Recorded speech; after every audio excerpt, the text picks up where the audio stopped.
ruthless politicians, heartless, tearless, callous, stone-hearted, cold-hearted, no-hearted. They steal our resources every day. They steal our taxes. And when you ask them, they shoot you. They buy bullets, but they can't buy food. They buy tankers, but they can't buy water tanks. Our children are struggling. Our mothers are pained. Our fathers are hopeless. While these callous politicians sit in big hotels, and even they have hotels in the parliament so that they can eat after vomiting on us. Then they vomit again and vomit again. And when you ask them why they are vomiting, they diarrhea on you through reckless and callous statements. They don't care about you. They don't care about us. They care about nothing. They care about their wallets. When it is about them, they unite. They speak in one voice to pass that bill that raises their salary. To pass that bill that gives them access to public resources. But when it's about you and me, they don't sit in the chambers. We are only left with the judiciary chambers, where we go begging for justice. Yet we've been told in our national anthem that justice is our shield and defender. Why do they take it away from us? Why should we bend? Why should we beg? Why should we cry for justice? Why? Why should we beg for the president to listen to us? He is not deaf. And we are not ENT doctors. We are citizens. Listen to us. Don't kill us. You can beat us with a stick, but we shall stick together in a spirit of liberation. We want to liberate ourselves, and this is not about me and you. This is about the generation that is coming behind us.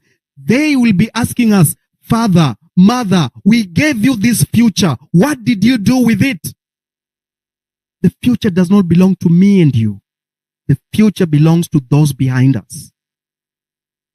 It is them that have given us this future so that we take care of it on their behalf. And when they are adults, they will ask us, you let us down. Daddy, Mommy, you let us down. You didn't fight for us. We don't have a future. We don't have a country. They will be looking at our country and say, here lies the ruins. Here lies a country that used to be called Kenya. Looted, dehydrated by the powers that be. If we don't build together in a spirit of liberation, going to the street in protestation, raising our voices, clenching our fist, and asking what belongs to us, the political class will continue eating, looting, and destroying our future as we look at them.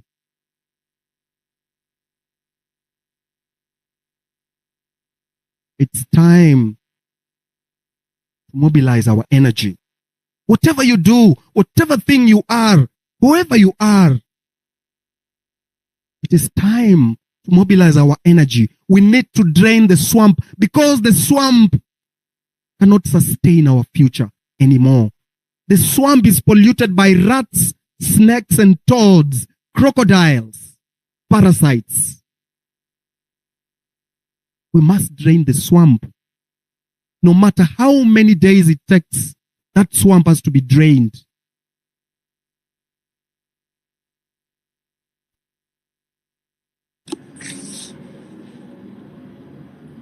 Eric, Next speaker.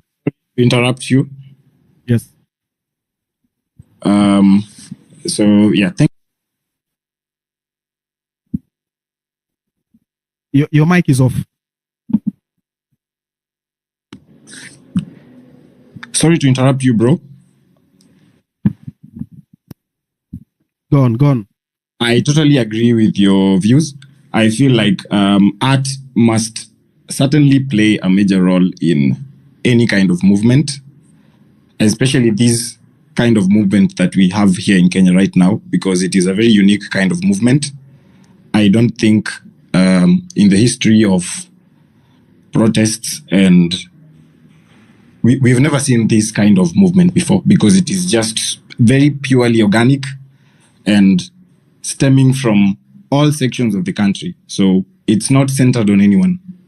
So I would like, before I briefly proceed, to thank the previous speakers.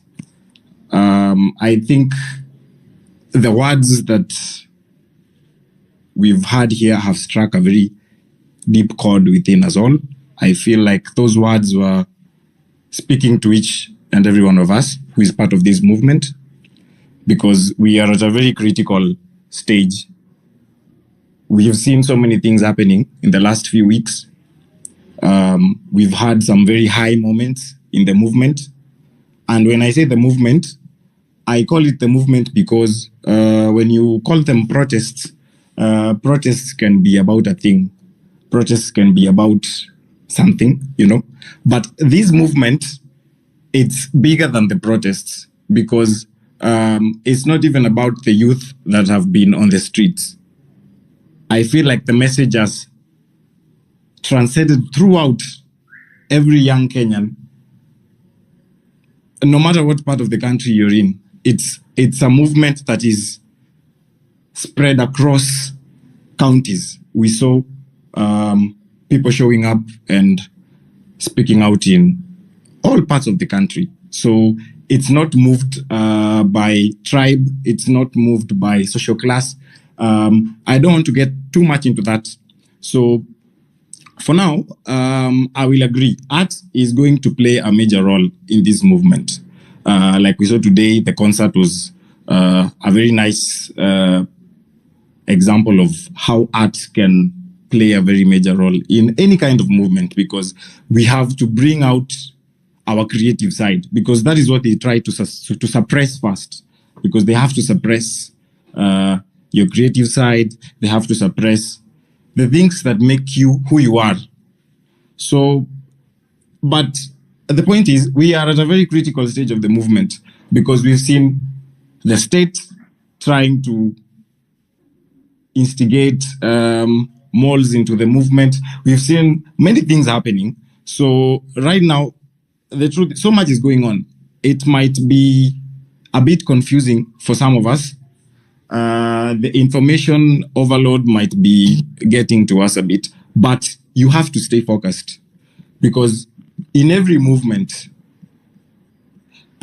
there's always going to be pushback from whoever you're demanding accountability from. In this case, we're demanding accountability from the state, not for one thing. We are demanding accountability for many things.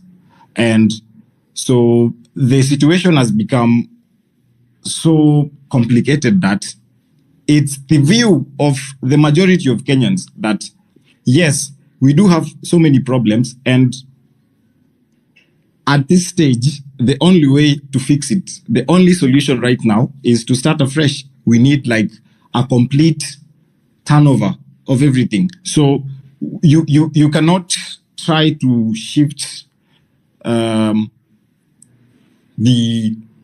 ideas of the movement or try to bring side shows into the movement. So we saw recently what happened. I'm going to try and get a bit straight to the point, because I know the majority of people on this space, they are social media users. We had Billy speak some moments earlier, very esteemed journalist, a man we all know him very well. But this movement cannot be pinned down into one thing or one leader or one other thing. But Billy made a very interesting point. He noted that some people are getting paid to go and cause chaos in this protest. I want to assure Billy that this movement started on social media. And I'm sure the people who are on this, tuned into this space right now, none of them would even have the time to get out there, unless if there are malls planted here to listen. That's a different case. But the people here, I'm sure the people here, they were part of this movement from the beginning. So there are people who are 100% true and true to the movement. So you made a good point. Yes, it's unfortunate that some people will accept petty cash from the state to push agendas. But the main point here is we have to stay focused. So we saw the state will always try to infiltrate any movement against them, as we've seen time immemorial in Kenya. If you follow this account, you've seen today a video we posted today about the anti-government movement in the 90s. So we saw people like Koigi or Amwere getting arrested on trumped-up charges. We saw the state clamping down really hard on any kind of dissent. So that will always happen. In this case, the movement started on social media. The movement was online. So definitely the main target will be the main social media figures. So that's where it started. So we saw recently, some guys are saying, oh, some people in the movement have betrayed us. I will not mention names, but just to be clear, we have to stay focused. So this will always happen, and do not put too much, do not let your heart be demotivated. Do not put too much thought into these things. They will always happen. But the good thing with this movement is, no matter what comes at us, no matter how many diversions they try to create within us, it's decentralized. So we will always find a way to move forward. So thank you very much. Yeah, just to be clear. So guys, do not that the main point of the movement is to stay focused, and we try to find a way forward, which we will eventually. Thank you. Yeah. Thank you very much. Thank you very much. So before Goofy, the poet, came, I was saying that I receive a lot of messages. I don't know if politicians also receive these messages. Very broken young men and women. For example, today I received just in the last 30 minutes, I've received 10. And it's very hard. Let me read some few so that you understand what I'm talking about. There are so many. I can't point out on which one I can just pin on.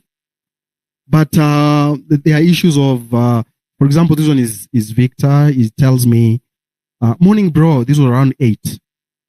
To be brutally honest, I am hungry. And if you can just help me some little cash, I get something for myself, I'll be thankful, Amerix. So because of the volume of messages, I didn't read. So he sent another one at around 4. Hello, Amerix. I see you are back. Please assist me, sir. I asked him what is his name and number. He gave him the name and the number. And of course, I'm going to see if I can, how much I can support him, and of course talk to him and see where he can be assisted. These are the symptoms of structural failure. The system has failed a generation. And if this is not fixed, we're going to have a time bomb. Those young men you saw in the streets, they are going to be a very, very dangerous bomb. The government has to take action. It has to listen to them. Iwasikize. Kwa nini nakataa kuwasikiza? Shida iko wapi? Wakisema cabinet ni mbaya, imebeba uchafu, fagia, where's the problem? Wakisema parliament ikuwe reconstituted, where's the problem? 70% ya hii population tuko nayo Kenya ni watu wa young people. Gen Z na millennials, I think they're around 55%, something like that. Gen Zs are 30 something, 34. The other one's in 21. So why can't these politicians listen to them? Walienda hapa juzi niliona Senate wakiongea wakipontificate, they disappeared. We don't see them. Sasa hizi scandal imewapata. 24 of them walivote bill sijui ya nini, I don't know what it was, to allow state officials to do with business with government. I've not read it, so I don't want to comment so much on it. I was waiting for Nairobi Super Senator to be here, sijamuona. So niko na hizi messages mingi, na hii ni symptom ya shida tuko nazo kama country. Kuna mwingine ameniambia hapa, boma yao ilivunja huko Mavoko. Serikali ilivunja boma yao. Iko wapi? Alafu kuna hii issue ya JSS. Hiyo ni kitu inaniuma sana as a Kenyan. Because kama tuna promote CBC, na the crux of CBC, as in the core of CBC ni hiyo JSS. Kwa nini serikali isiweke tu pesa enough i-employ JSS wa kutosha? Unaenda primary school hapa unapata watoto 300 na walimu 3. Na hiyo shule hata ina resources. Laboratory wanaenda kwa neighboring school, high school. Basketball wanaenda kucheza kwa neighboring school. Wamandiki wapo swimming hawana, lazima waende kwa mtoni. Wanakuruka kwa mtoni huko kwa village. Walimu wanawafuata na kitabu. Ule anaruka sana anaandika. Ule anaruka vibaya anaangusha. Anaruka kwa mtoni. So ukiruka kwa mtoni au umena nyoka, what will you say? Why are we doing this to our citizens? Watu wanalipa kodi, tunalipa kodi. Usipolipa kodi imelipwa juzi unakujiwa. People are doing business. Sasa inabidi ufute watu. When I started my clinic last year, I had 8 employees. Sasa niko na 4. Just 4. Hao wengine niliwaambia sana, mimi mtakaa hapa nitashinda kuwalipa. Mtasema mimi ni toxic employer. So nyinyi afadhali muende mjue tu hatuna kazi. Kuliko mkaenge hapa mna expect ni walipe tarehe 1 na mimi napata pesa tarehe 25. Hakuna vile nitawasaidia. Hata wanaona vile biashara ziko wanasema yenyewe it is true. Daktari Mbiti yako hapa. Ako na hospitali. Ameifunga. Na pump hapo I think 18 million shillings. Ijamaliza hata 1 year. Ameifunga. Ndio ameshindwa kulipa rent. So inabidi sasa hata huyo landlord amerealize, huyu akitoka hapa nitapata nani? So imebidi aite Mbiti wakae chini wasikizane vile atalipa rent. Because environment ya biashara iko chini. Manufacturing sector imekufa. Agriculture. Mimi wana watu hapa wakisema ati tourism ndio number 1, I don't know, tourist. Hatutaki tourists. Wanatusaidia na nini? Tumekuwa na tourists kuanzia miaka zote. Tumeua our tourist destination, tumegrab land, tumeharibu. Why can't we focus on something like agriculture? Kwa sababu agriculture kwa Waafrika hiyo ndio the basis ya economy. Ukiangalia economy za Africa zina grow because of agriculture. Lakini agriculture na tumewacha, tumepatia kina Bill Gates ndio wana run. Nimewaambia hapa 20 years ago, 30 years ago, Kenya ilikuwa the leading exporter of pyrethrum. Cotton industry ilikuwa sawa. Mimi nimesoma na miwa. My father was a farmer. As much as I tell people don't take sugar, but mimi nilisomea na miwa. Umeshindwa kulipa fees, mzazi anaenda Mosako, Mumia South Growers Sacco. Anapeleka contract ya miwa, anasema niko na hii shamba eka 2 na hii miwa yangu itakatwa in 6 months. Tafadhali munipatie shilingi 15,000 nipeleke mtoto wangu shule, alafu mkikuja ukata miwa, saa ya kulipa mkate hiyo 15,000. So Mosako inakupatia pesa. Mtoto anaenda shule. Walio wengi wamesoma na miwa. Saizi hakuna. Kampuni ilianguka. Ukiangalia the microeconomy of Luyaland imeisha. Hiyo tuko na politicians. Na ule mtu anaweza kufanya, tunaanza kumuita ni mwendazimu. Salasia. Salasia is trying. Anajaribu. Hizo madrama zake kando, lakini anajaribu. Because pia ni mtu amegrow na miwa. Saizi Nzoia Sugar hii ya Bungoma ndio ina collapse. Kulikuwa na tobacco industry huko sehemu za Busia huko, Malaba. Ilikufa. Sasa kama agriculture inakufa, tutabaki na nini?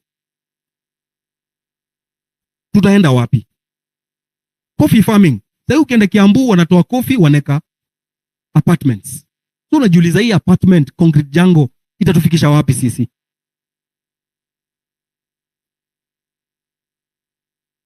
What is our future as a country? Zile vitu zenye nafaa tuongelee, zenye zinatuhusu as a country, atuongelei. Tunaongea kuexport sijui nini, tumetengeneza sijui 5,000 jobs kwa ICT wapi. Yet zile basics, unajua tukikosa zile basics, hata hizo zajua hatuwezi. Nani yako na mic aongee?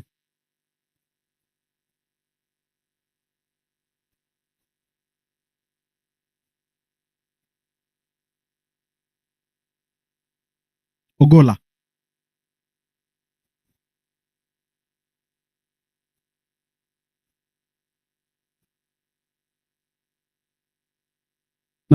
Natafuta lawyer Pikiponki Simoni. Willis, please nitumie your request. Nikupatie mic uongee hizo stories za legislation. Willis alikuwa anasema hivi that in the future tuko na legislation yenye president is not part of parliament. Yeye hayuko kwa any political party. Iko kama Singapore. President ni mtu independent. Hayuko kwa political party yoyote. Hiyo itatusaidia. And then the parliamentary elections ikwe kando. Tuseme parliamentary elections inakuwa kando. After 3 years, bunge anaenda 2 terms, 3 years, akimaliza anaenda. Saizi tuko na bunge, watu ni madinosa huko. Mtu amekaa bunge 20 years. Ni nini ataleta ya maana ama mpya yenye itabadilisha Kenya? Hakuna. Mtu amekaa bunge 20 years, 25.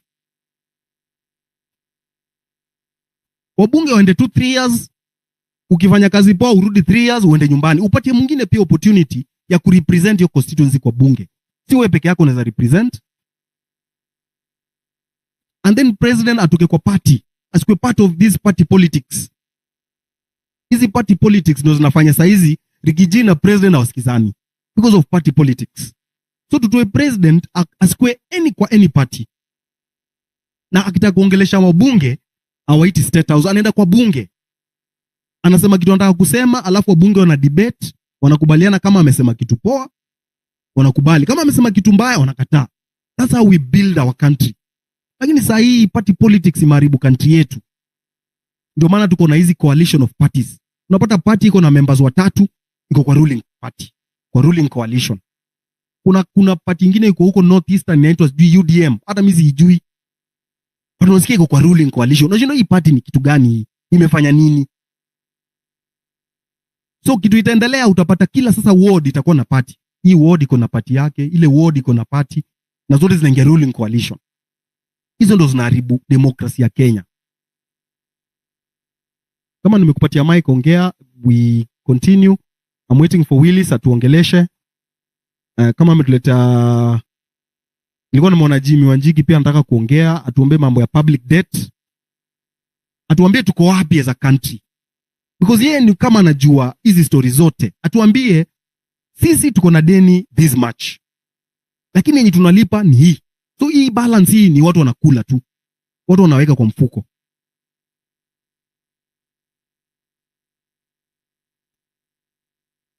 Please, kama uko na mic, you can go on.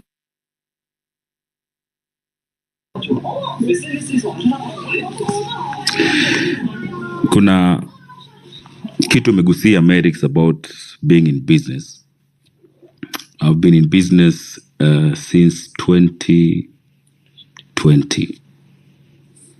A fashion house. Recently, KRA came and they summoned me to their office, telling me that I've not registered for e-teams, that I've not complied in paying taxes, and they told me to go with statements, personal bank statement, the tail statement, and the records, Now I'm asking myself, the government has not created a favorable environment to do business in this country. What they're interested in is to get more money from these Kenyans who work their back and asses out to make that extra coin. Any place that they can get money, ndo natilia mkazo sana. So when you get someone like that, and if it's the first time, you start looking for a tax expert, which means you have to pay someone to do that. putting in mind that you've not even paid the rent for that month, or maybe there are 2 months that you've not paid. So I said, let me just go represent myself. I go explain myself. They slapped me with a fine of 200,000, you know. So when they gave me that fine, I now started giving them evidence that sijalipa rent, sijalipa wafanyikazi. Na ukifika pale unakuuliza maswali, unafanyikazi wangapi, unawalipa pesa ngapi, rent unalipa pesa ngapi? So they calculate the amount of money that they think or they purport that you're making, you know. And the environment is not favorable for business. So when I tabled evidence that I've not even paid rent for 2 months, they gave me a warning. And they gave me tax clearance, you know. So how many Kenyans know their rights? And how many Kenyans have been put into debt paying those fines that are very unscrupulous, you know? So ni serikali ambayo inajali yenyewe, you know?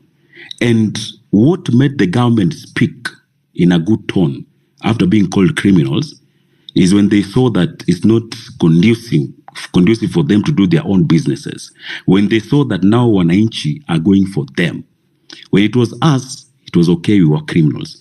When Kenyans started going for them, now sasa hapo ikabadilika, wakaona kwamba this is serious, let's now come down and talk to these people.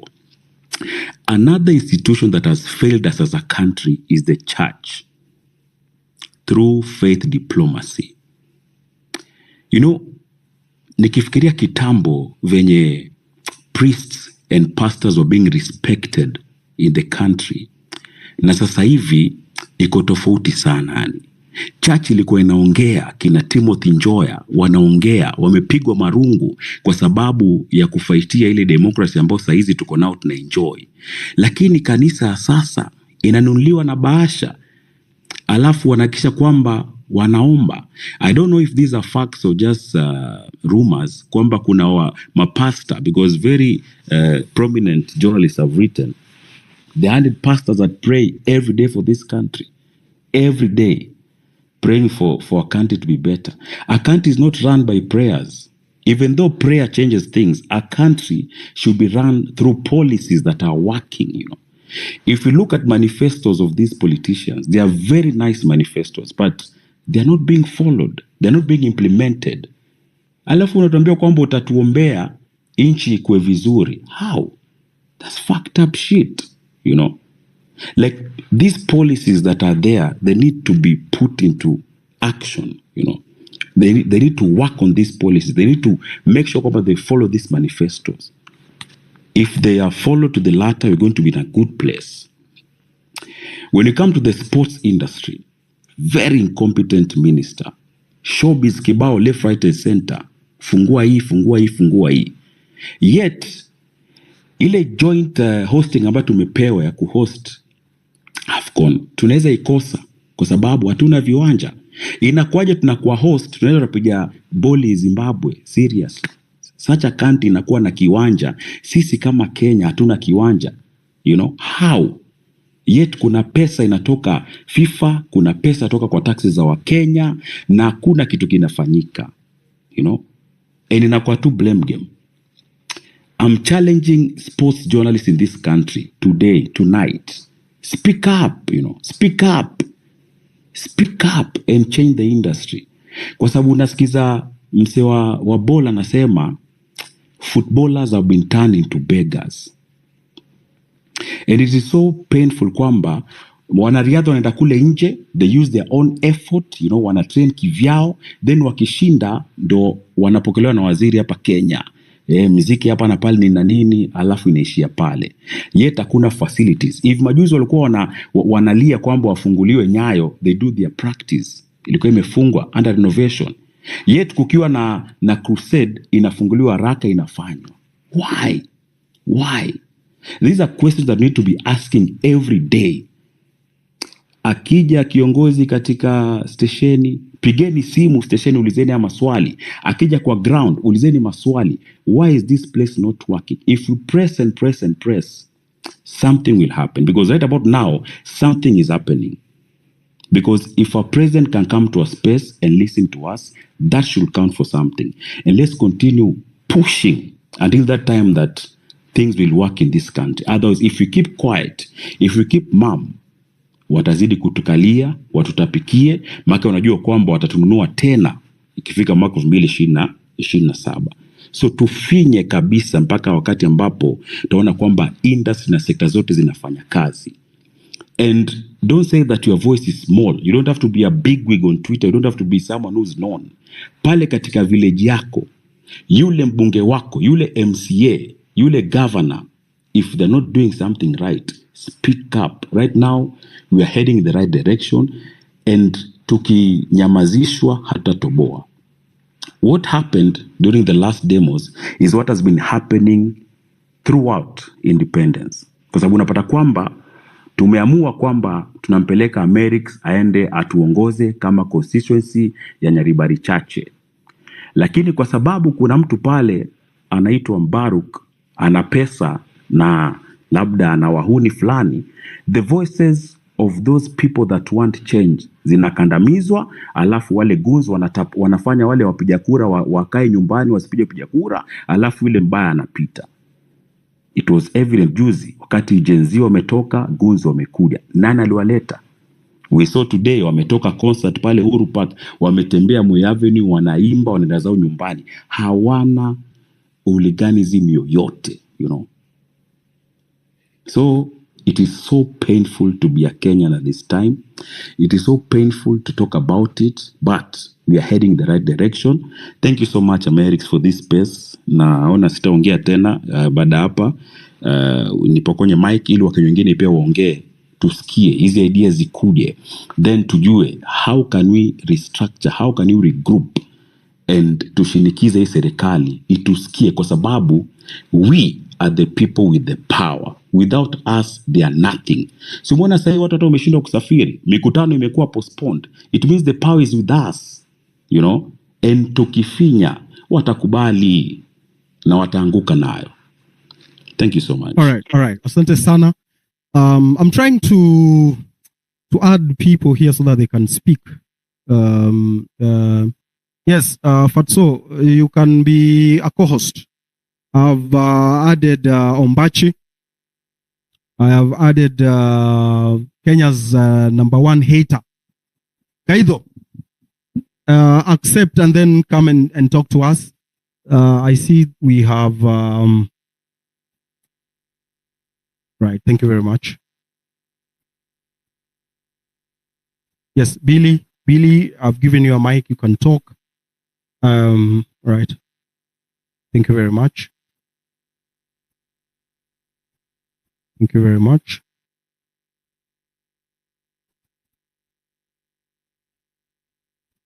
If you have a mic, you can go on. If you requested to speak, you know, the requests are many, I think 100 and something. So if you requested to speak and confirm if I've approved and start talking, so we don't waste time. Gaido?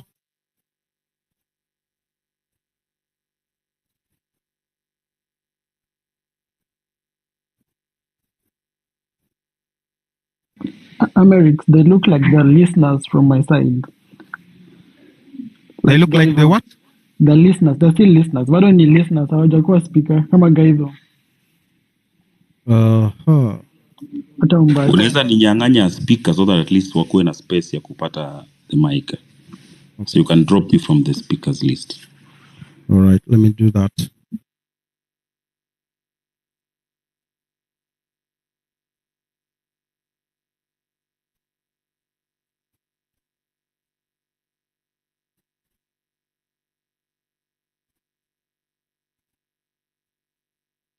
I've done that. I've removed you from the speaker. Remove.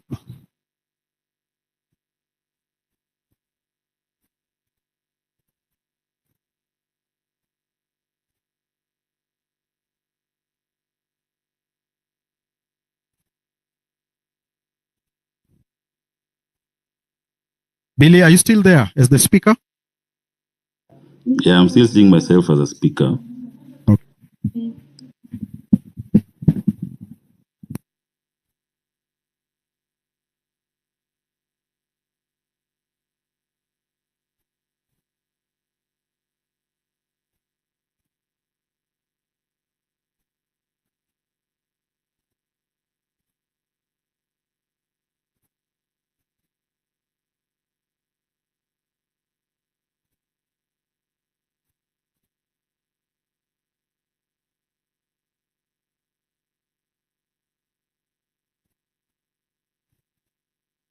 Just a minute as I invite, I remove these ones. Are you still a speaker?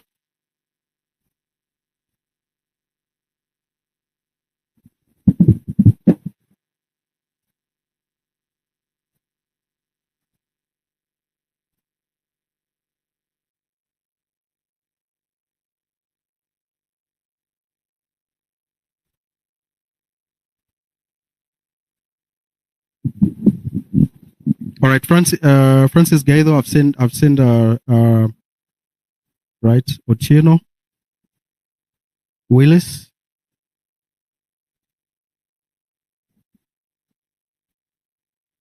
I think it's now sorted.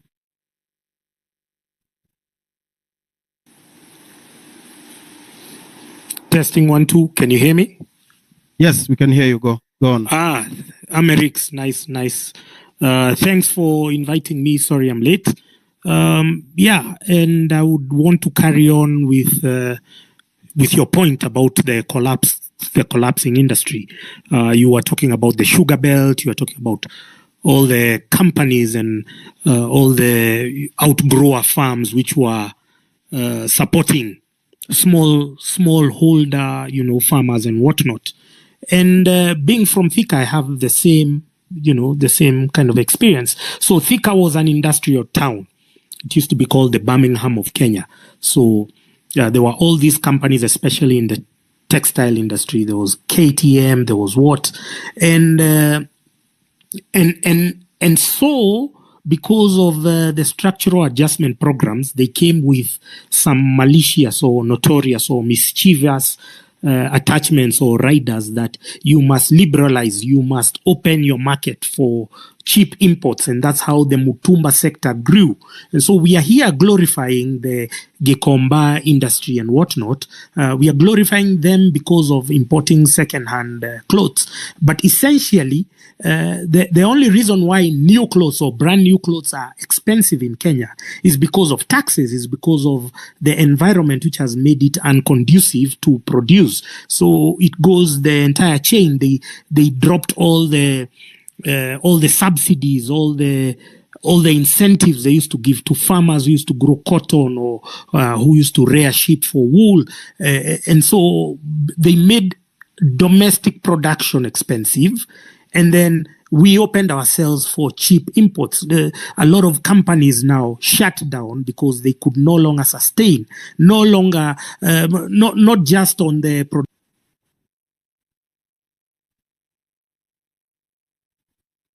So I've seen Thika move from being, that semi-urban, plush town into being just another, shithole town.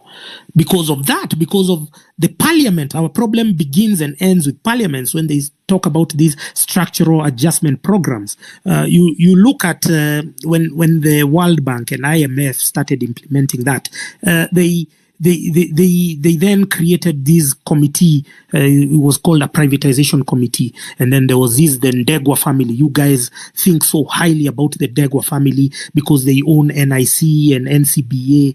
But if you look, their father, who was once a central bank governor called Philip Ndegwa, was the chairman of that privatization commission or committee that was formed in conjunction with the World Bank and the IMF, so that we can be part of these structural adjustment programs, conditionalities for us to access loans so as to bridge the deficit that has been created by bad governance. So Philip Ndegwa becomes the chairman of the privatization commission. What does he first do?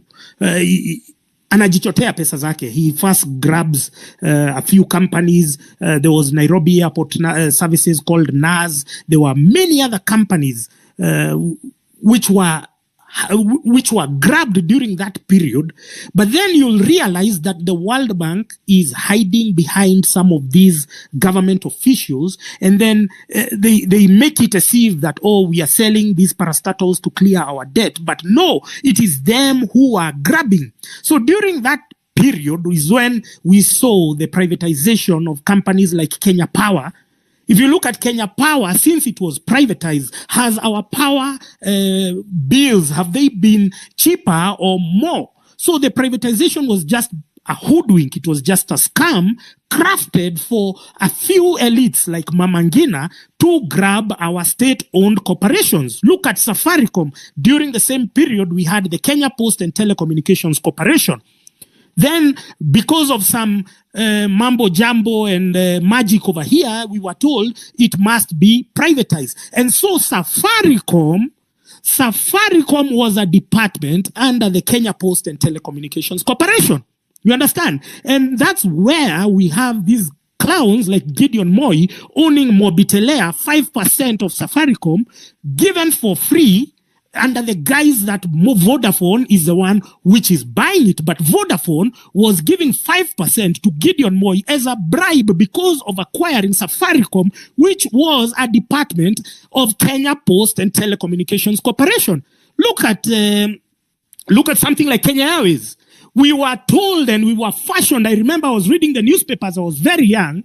And they told us that privatization is a quick fix panacea, that because we are going to privatize, things are going to be better. Now, because the old generation of useless bastards, the boomers, if you are a boomer over here and you're there, you're a useless bastard, they bought into the idea of privatization. They bought into the idea of, let's get the golden handshake, and being stupid as they are, and even today they are still very stupid, they signed themselves up for a suicide. And so Kenya Airways, which was a fully state-owned corporation, has changed hands. It was sold first to KLM, and then there was this partnership between KLM. And then what they did is now, when they got to now the worst part, which was during the UHURU era, they started selling our primest landing spots. For instance, Kenya Airways used to land in London at 6:10 a.m. There was a flight leaving Nairobi to London at 6:10. They sold that.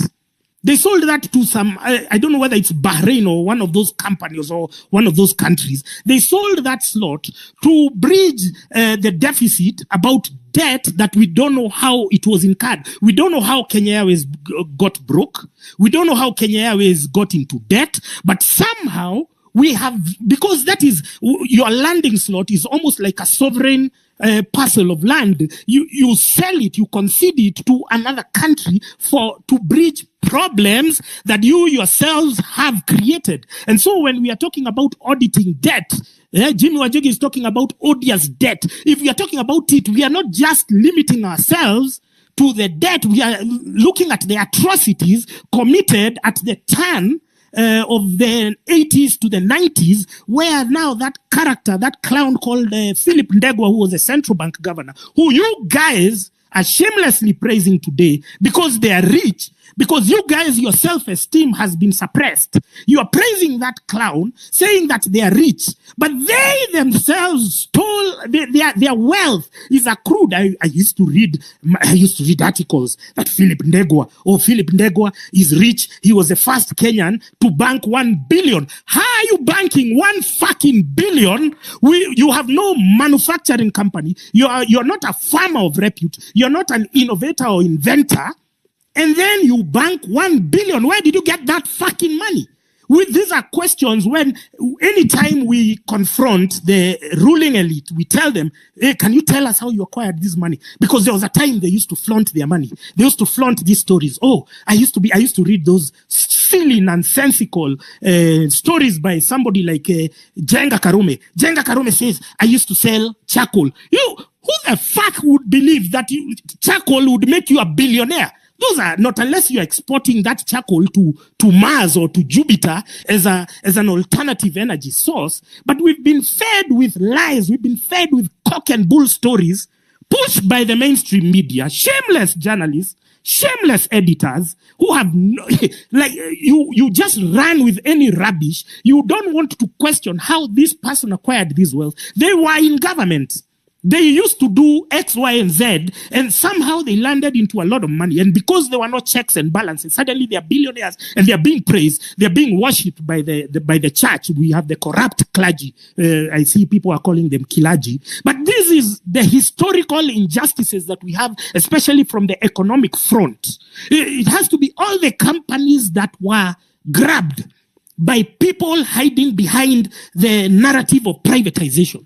The people who hid behind the narrative of a golden handshake. People were told, hey, you take a golden handshake, you'll go home. And by the time those guys were taking a golden handshake and leaving, state-owned corporations, which were permanent and pensionable, they went to the villages and went to rot there to die. So this is, now we get to the sugar belt. Amerix was talking about it. He has grown up from there. His family has, I'm from the coffee sector. The coffee sector has supported me. Somehow it collapsed. And you are talking right now, you go to Kiambu Road right now, all the coffee is being chopped down, is being turned to real estate. Why? Because of structural deficiencies created by these fucking members of parliament, the guys we are entertaining, the guys you guys think are gods or something. They go and pass laws which are passed or which are crafted or which are conjured somewhere, and then they come and now start cooking narratives and telling you what. I was telling you about sugar. There was this clown called Ivan Skidero. Ivan Skidero, by the time he became the Mumia's sugar CEO, he is from the sugar belt, but the interests of the farmers were the last thing on his mind. He wanted. By the time he got there, he went to maneuver his way into getting import licenses so that they induce closures of the main sugar production, Sony, Mumias, and whatever, so that when they are shut down, they've been shut down under the guise of, oh, we have maintenance and whatnot. I think you used to see those whatever. Then they would import. Now, those sugar import licenses used to be approved by parliament, by idiots like who? Like Bonnie Kalawale, like this other idiot, what's his name? This Waluke.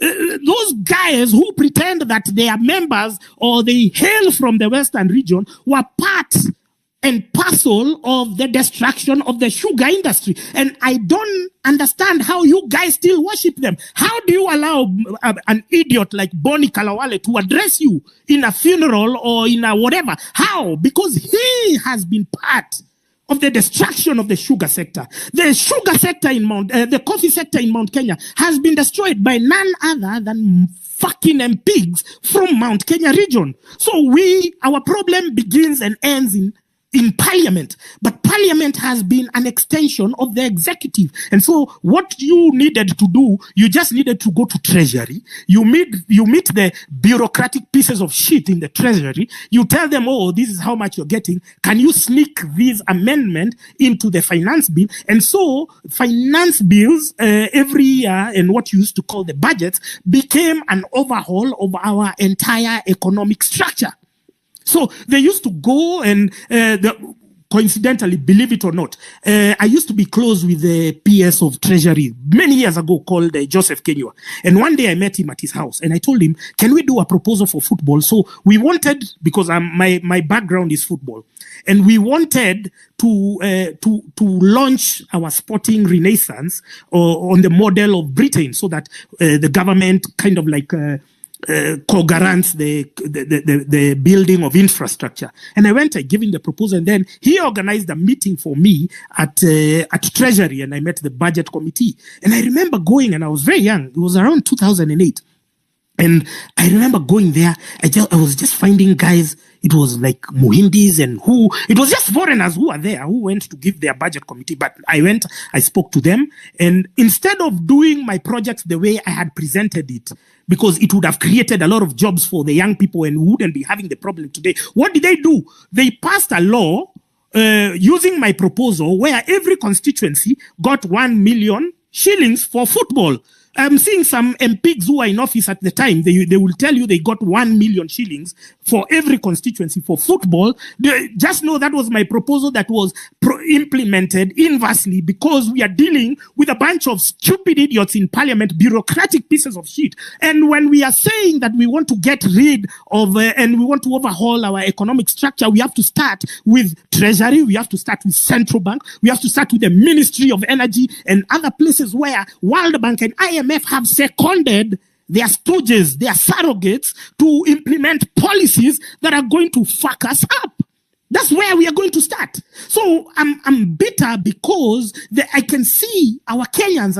I saw Bonnie Kalawale with some young people, and he's the one who has been there with Akina Kidero and Akina Waluke. They were destroying the sugar subsector, and so we are dependent on importation. Like now, there was this Galana Kulalu, which has consumed a lot of money. They have only harvested, I don't know, only 100 bags since 2009. Where has that money been going to? These are glaring corruption undertakings by the people who you then now come to worship in church. They come and donate money. They come with words of cash. And you guys are just there worshiping them. You guys are there worshiping them because they are driving big cars. You have to understand that our oppression is intertwined with the current political establishment. So we need to overhaul everything. I saw some of you useless bastards. You have no shame, and you are saying Matiang'i. Matiang'i is the scandals. He's been there in the Roraka land scandal. He created this CBC, which has messed us up, and you are there without any honor or shame saying, yeah, Matiang'i, because you've been paid a few shillings. Come on, man. The same way we are dealing with Osama because of betrayal is the same way we are going to be dealing with you when you're making some psychotic and deluded proposals like Matiang'i for presidency. We're not moving behind. We are moving forward. This whole thing is one big charade. Our companies which had employed our people. And so I would see people, because you are used to your parents having money. You are used to your parents having money to pay your school fees, your hospital and whatever. And then suddenly they've lost their jobs. You don't understand why they lost their jobs. But they used to work in they used to work in Mumias. They used to get a job. They used to work, and you used to also get healthcare attached to your parents. And somehow I would see people sinking into depression. And then what was the other solution that the boomers at the time came up with? Oh, let's immigrate. So all of them, let's go to America. Let's go to Britain. Let's go to where? But how long shall we run away from self-manufactured problems? Because you elect thugs. You elect idiots. These idiots then go and steal your money.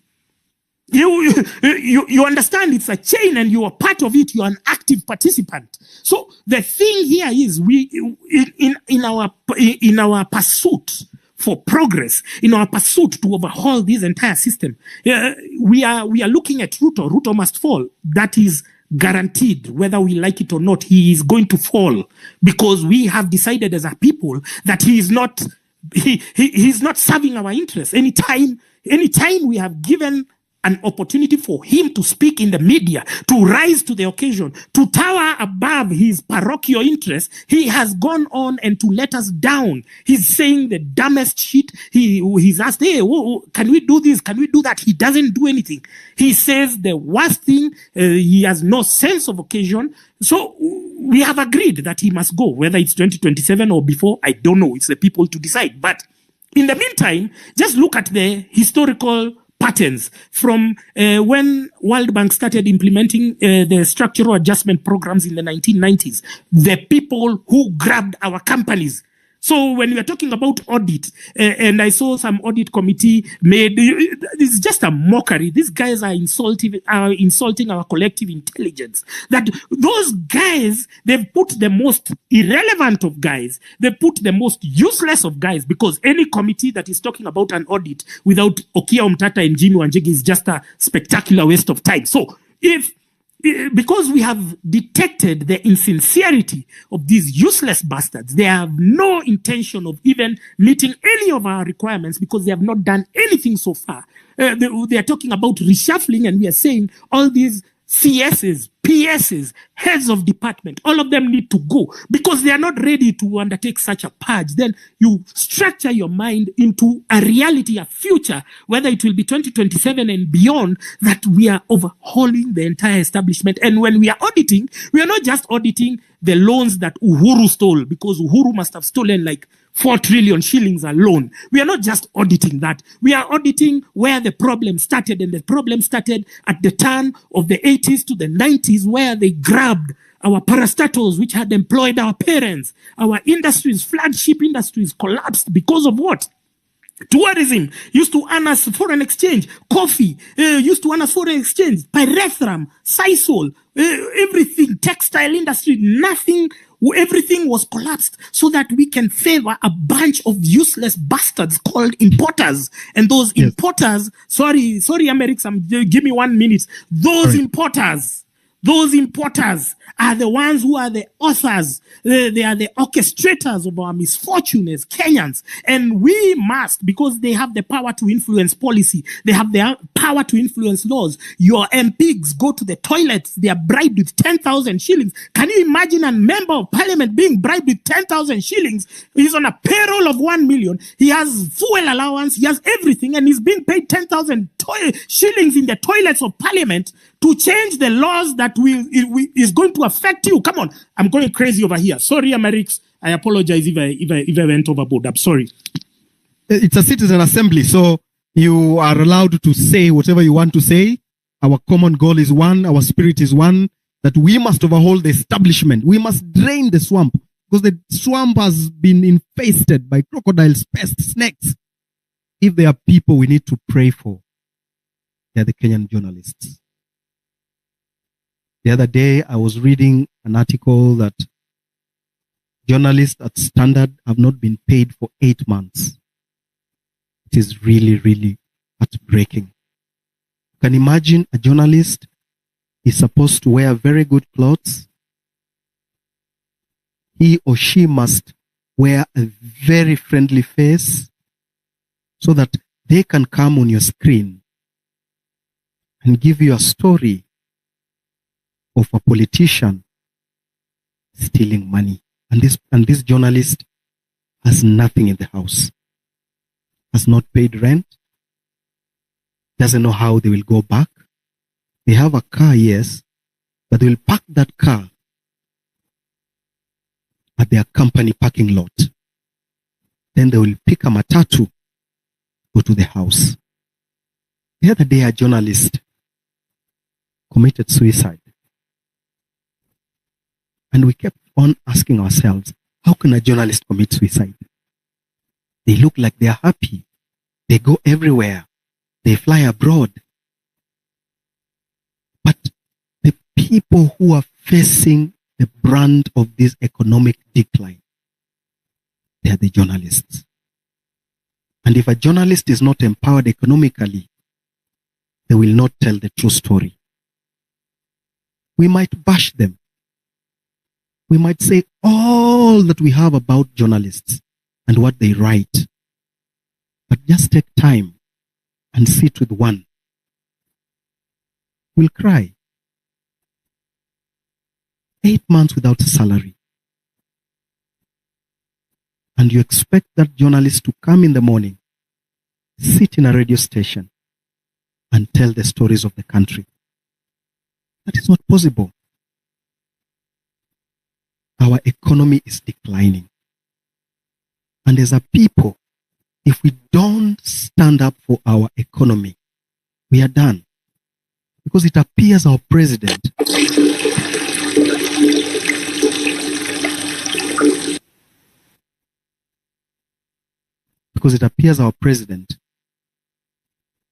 looks like a captive of other forces. That is not normal. The other day, UK did its election. They removed the World Economic Forum puppet and put there another puppet. They have jumped from a frying pan to the fire. Because this current puppet, the current prime minister, is the one who has been going around the world telling people about green energy and things like those. But goes to those meetings in a private jet. Ombachi. Welcome. Asante sana. First of all, thanks Gaido. Gaido, you know, watu wengi si ubash Gaido hapa hivi Twitter, but he was amongst the first guys na yesi wa kwanza. Hiyo movement tayari ilikuwa imeanzanga TikTok a while back, but Gaido ndo amongst the first people hii stuff ilianza kufesta upon them. But mimi sina mingi ya kusema. Mimi I usually judge events based on history and the probability of them repeating themselves again. Na kulingana na the recent events zimekuwa zikihappen ETL na hii historia ya Osama ya betrayal kulipwa. So sijui mbona we are entertaining people who've had a history of questionable characters, you know. Ndaongea straight to the point. Sijui kama Nyakundi naona uko hapo co-host. Nyakundi wewe ni extortionist. Nakumbuka there was someone here hapa hivi kwanza ameongelea story ya footballers. Nikasema ikaniuma, nikakumbuka hata mimi there was a time mimi na William Baka we were fighting for the rights of players hapo Union ililipa Nyakundi akaanza kututrash. Nyakundi wewe ni extortionist. Wewe tuna welcome your efforts kwa hii movement. People like you should be welcomed. Yes, but you should not be given any self-importance. Wewe fanya kazi yako kwa sababu umeamua kufanya kazi yako because you're fighting because of what you believe. See it in the agenda, it's just facts. Maybe you mean well, but at this point you can't take chances. We already know from history what has happened na Osama. It will deflate movement. As much as atake kuadmit ilikuwa momentum kidogo, but the good thing about it is it told us there are Trojan horses, ama there will be more Trojan horses in future. Wenye saizi bado si Trojan horses. Kuna watu bado wakilipo watadu the same thing. So why not? Watu wamekuwa wakilipo kufanya vitu kama hizi before. Sisi tulikuwa nafuatia retro players, wewe ukalipwa. Ukaanza hiyo time hata hatuko Twitter. Tunaingia Twitter hivi unaingia mtu anafungulia Twitter na kuambia Nyakundi anasema hii nini. Hiyo tunajua tu ni Union ilikulipa. Na after stories zilisha down, God ili change Union, watu the same walikulipa na walituambia. So when sell out. Hata hii cost juu umepatiwa cost ya nini hapa hivi. This is what is wrong with our society. Tunajifanya tunafaitia what is right, but the same people who are fighting for what is purported to be right are not right. Nyakundi, wewe na Alai kaeni kando. Nyinyi mko group moja. Kama mnapigana for what is right because it's right, it's good, we welcome you.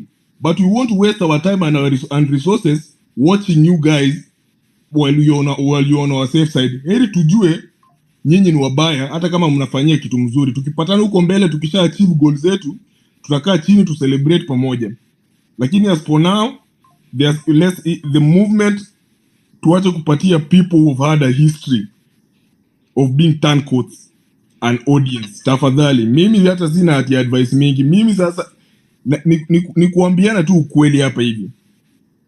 Moving forward, kama mtu amekuwa na issue ya integrity, na integrity ndo one of the things, corruption ndo ati tuko kwa street watu wanakufa tunaandamana. Wewe kazi yako ni kupatiwa pesa na politicians, unakanyagia stories zenye zingetusaidia mpaka hatungefika penye tuko hapa hivi. Alafu kwa hapo unataka kujifanya tunafaitia watu. Sikuchukii by the way, mimi hata grudge, mimi sijakangi grudge. Mimi ni mtu mimi ucheka tu. Na inaisha. Cause najua ndakupata hapa mbele na nimekupata leo. So, stop the pretense. Hata jitoe tu co-host, usikize kama watu wengine. Enda maandamano kule tiagas kama raia kawaida. Wacha kujifanya leader, you are not a leader, you are a sellout. Mr. Mbachi, it's very simulizeba ni ukweli tunataka kuambiana. Into you know this is a public forum, but it's a public forum. Sijamaliza kuongea basi. If you want to make personal attacks, we can. It's not personal attacks, it's history, it's facts. Unaweza dig kwa tweet zake uzipate. Mimi sijui. But if you want to talk about it, I think everyone here who has been on this platform over the years, they know that my history on this platform and any other platforms. Kwani nani anaongea uni America? Unajua America sijai kuwa co-host hata watu na mwache kunitumia DM siju kuwapatia watu mic. Everyone knows my history on this platform. No, I'm listening. Mimi siongei. I'm just listening. It is a citizen assembly. I don't know how you want to sort it. Sauti yako inakuanga hivi. Jua sisikia kwa space. Nimekuona tu kwa space nikasema hapana. Hawa ndo wanatumislead. Hawa ndo the new Osamas. Yes. You're a very it will happen before it will happen again. Na mimi nimewaambia. All right. I'm listening. Go on Ombachi. You need to finalize. Oh yeah, sikuwa na mingi, nilikuwa nawaambia we should watch the thing, and the easiest way ni vile tulisema hiki kitu ni leaderless. tuache kujipatia self importance ati we are hosting a space with Amerix nini. Lakini the most valuable point nimesema, let us have people on our side. Let us judge them the way we want to judge the politicians that we are saying we want to kick them out. The way we are judging Sudi, the way we are judging Murkomen, the way we are judging anyone, other the way people have already judged Sifuna today based on a history that's 30 minutes old. Kama ni hivyo, democracy cuts both ways. Tukue honest with each other. Me, I'm a truthful, honest man. Tukue honest with each other. Me, I'm not a good person or the best person or whatever. But the thing is, I know I'm honest. Chenye itakuja kwa mdomo, nitasema akili kiprocess. Kama ilikuwa mbaya ndakuambia pole baadaye. Na tutaelewana, maisha itaendelea. So those are facts. Mi chenye nasema, Nyakundi, we ni sell out, unatuenjoy. Wewe ukilipwa saizi, wewe utatugeuka. Mwache kudanganya. Ni kama alai. Alai ujue kuna space. Sijui kama kuna mtu palikuwa kwa hiyo space. Nilianza kuongea hivi, nikaanza kuongea, nikaanza sasa kuchachisha watu, wakaanza kuchachisha. Kumbe jamaa alininyongea space, nimechangamka, nimeongelesha mosquito 30 minutes. Ndo nashangaa. Na hii hata nikiangalia TL hata sioni nini inaendelea hapa hivi. Kumbe jamaa alishaninyongea. Alafu kesho yake ndo unakuja kuona jamaa na tweet vitu zingine hot and cold. Ndo nikaangalia hivi nikasema, huyu jamaa ni sell out. Hata nikaanza kujiuliza nini mbaya. Mpaka watu hata I don't agree with them. Mtu kama Asamo. Ndo nikauliza Asamo bana, huyu jamaa wenu kwani anakuangaje hivi? Because mimi alai mimi sikuwa najua history yake. Nyakundi mimi nilijua kwa sababu yeye alilipwa atanishi jina yetu. Kuna hizi hata ukiingia kwa tweet zake utapata kama hajadelete. So mimi sina mengi ya kusema, ni kupoint out makosa. Mimi niko kama mtu mwingine kwa hii movement. Natokea kwa street that do my part, lakini nikiona makosa yote mahali, whether uko juu ama uko chini, enye niko in a position ya point out, I will point it out. Ndio isikuje kutubite uko mbele, alafu nianze kusema by the way nilikuwa najua hii story ati watu wanakuja wanaanza kusema huyo tulikuwa tunajua ni sell out. Mbona huku tuambia? Wewe basi pia wewe even you are a sell out. So mimi sina mengi ya kusema, ni hayo tu, na I think ni hiyo tu nimesema. Ukiniweka hapa hivi utapata zingine. Asante sana Deno. Nashukuru sana. Thank you for joining. Are you still in China? Niko China mazee, na hapa ni 3:30 na bado silali. Hii space hii ni hadi kesho. Asante sana. Now let me go to Willis. In fact, hata niongeze vile niko hapa, history ya my youth imeniudi. As in, ukiona the way the youth are supported here by Gava, as in Gava inafanya everything. I will tell you for free, for a fact, as in hii job ya influencer nafanya, I've been more than blessed enough, nimemanage kutoka hiyo cocoon ya local kufanya, of which bado nafanya, but I've been able to work with lots of embassies na governments, Turkey, Italy, nini Thailand. Kitu kama kupush tu chakula, kitu kama pad thai, the reason why is the most exported food in the world. The reason why Thai restaurants are the most the exported restaurants in the world, I think over 30,000 in the world, it's because of the government ili push it. Government ilikuwa inapatia hadi incentives. Hapa China unakuja hapa hivi, wameunda tu mpaka cities tu ziko empty za, kama unataka kushoot movie, wewe unaenda unachukua license au lipi, unaenda unachapa wera yako, unarudi.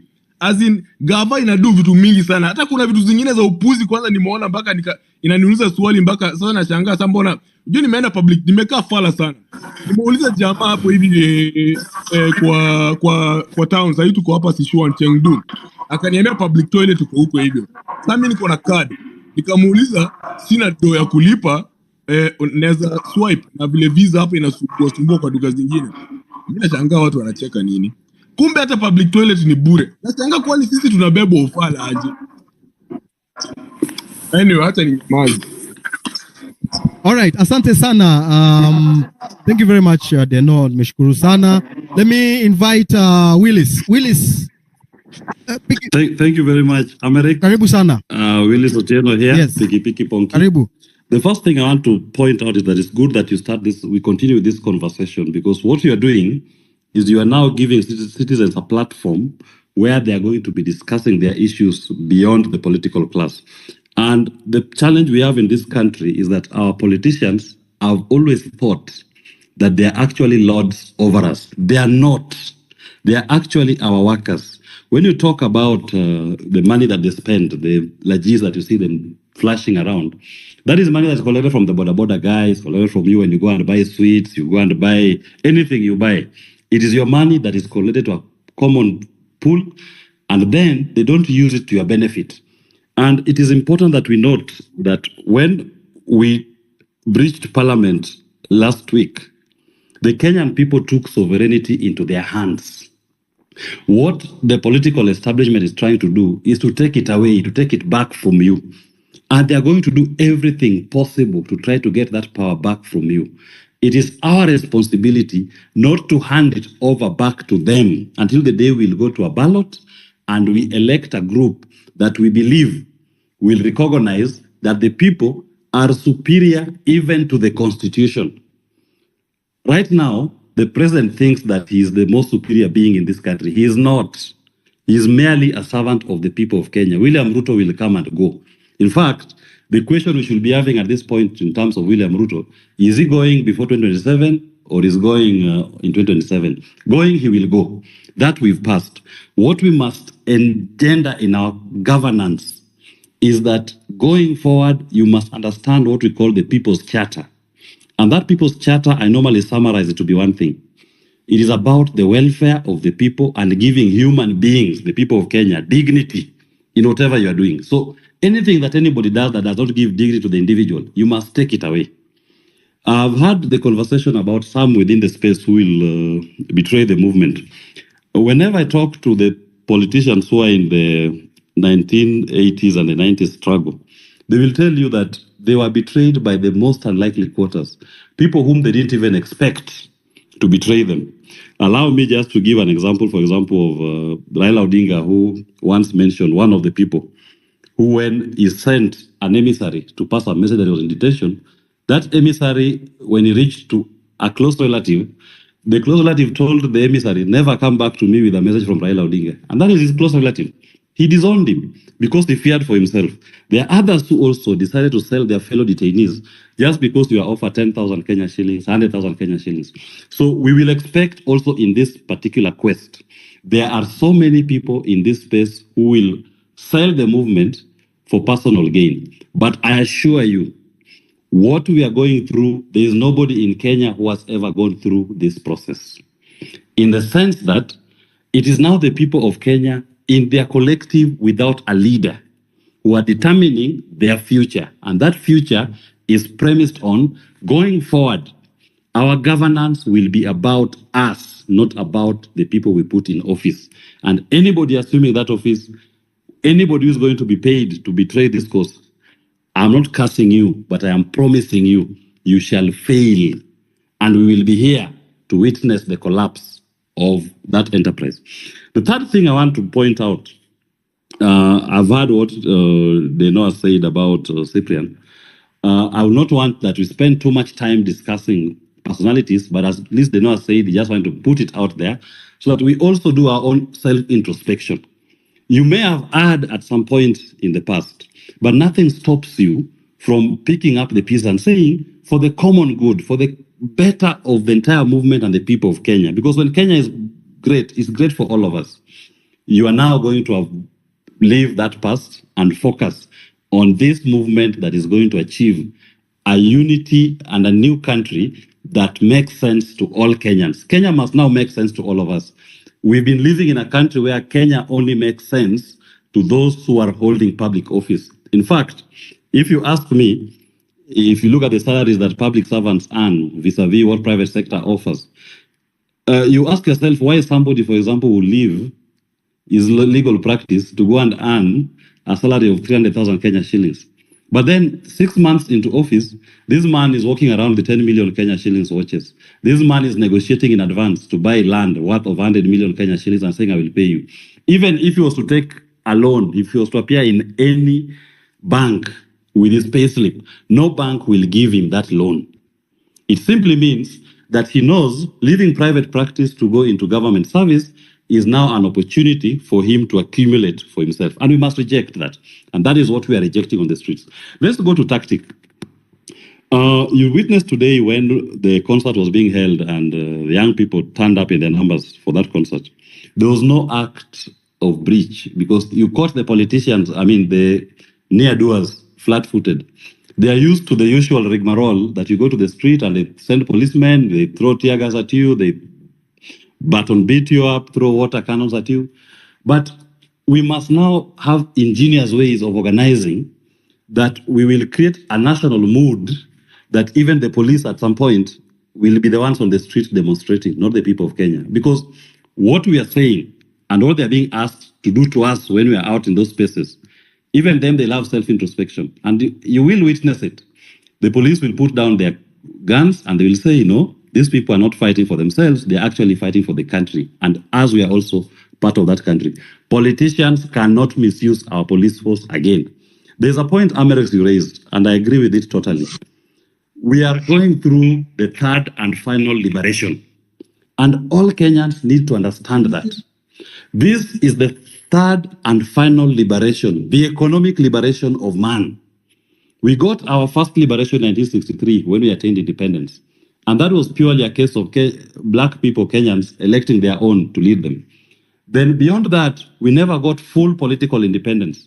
And that is why the Matibas, the Rubias, Orengos, Railas, Muites went out to the streets to agitate for the repeal of Section 2A. They got those political rights. And I do believe, as guided by my party leader, that our political quest was settled in the year 2010 when we got our new constitution and we established the systems of government and we established even a Bill of Rights for the first time in our constitution. What we are going through now is there's been an attempt to claw back on those political rights, but those attempts, as you witnessed from even the Supreme Court decision in 2017 nullifying Uhuru Kenyatta's theft, and certain decisions that have come from the courts have been very progressive. But don't for a moment think that the judiciary as a whole is open to this. Of course, there are some elements in the judiciary who will still try to claw back and try to eat back on people's rights. You witnessed, for example, when we were doing the housing levy case last year, and Justice Tande very courageously issued an order to stop the collection of that levy. The Court of Appeal followed up, and even when they had the appeal, they said, nope, this levy is illegal, you cannot collect it. But William Ruto and his people proceeded to collect the housing levy using what they were calling the Affordable Housing Act. Now, remember this. At the time when the levy was introduced in Parliament through the finance bill, there was no, and the court stopped it. They had collected money almost 6 months into the financial year. They retained that money. They should be returning that money to all Kenyans who paid it, so that even if their new act were to pass, the collections should be in the coming financial year, not backwards. And look at what they did to Justice Tande. Within 2 weeks of a decision, she was transferred to Malindi to become the judge there, removed from the Constitutional Division here in Nairobi. And they hope that they are going to get judges who will be acting as gatekeepers when action is brought against executive excesses. We cannot relent. We will follow all these judges and make sure that they live true to our constitution. The final point I want to make, Amerix, is this. No, maybe before the final one. Let me tie it to what you said. In this citizens' conversation, we must, at the point of electing a new leadership, make sure that we are also clear on the system of governance. Are we being undermined by the party system so that when people are elected, they are more beholden to their political party than to the people who elected them? Look at William Ruto and his Kenya Kwanza members of parliament. First, they go to parliament. Kenyans give them their views. 99% of the memorandum and the people appear before them tell them this finance bill is bad, reject it. They ignore. In fact, Kimani of Molo has the audacity to say we will not even touch that question of motor vehicle circulation tax. That thing must be in that bill. They proceed to pass it. Then upon the people of Kenya putting pressure and William Ruto, even people invading parliament, William Ruto decides to renege. Then he calls those members of parliament and you see all of them clapping behind him, gleefully happy and saying that that's a good decision he has made to reject. Why did we have to lose more than 39 Kenyans to get to that space? Anybody who is occupying a position of leadership, a position in trust, to whom at least 39 Kenyans must die before his wrong can be corrected, does not deserve to sit in any public office in this country. Those members of parliament are cast, and I cast them. And I say this, Kenyans must continue denying them audience in whatever space they appear, because they are no longer representing the collective will of the people who voted them.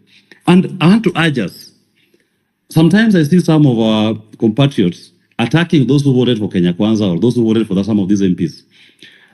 The fact that somebody voted for Kenya Kwanza or an MP, don't take it that he is now beholden to that person. When somebody has withdrawn his vote, his support, we urge them to join the movement, because our enemy is not that person who voted.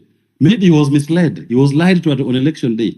But now he has seen the folly of his ways and he has seen through. It's even encouraged that when somebody recalls his vote and says that this MP is no longer representing what I voted for, that is a person that becomes an ally, and you help him in his fight against his MP. So let's avoid cross-party or cross-voting attacks against each other.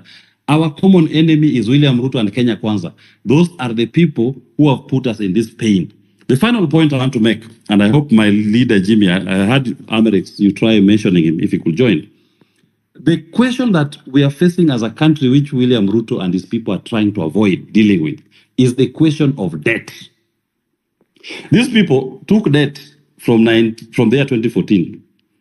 Part of that debt didn't land in Kenya. I'll pick the Eurobonds, for example. They took $2 billion US dollars Eurobond. At that time, Jacob Juma, there's a gentleman, I think it's called Owiti, and even David Ndii was in that group.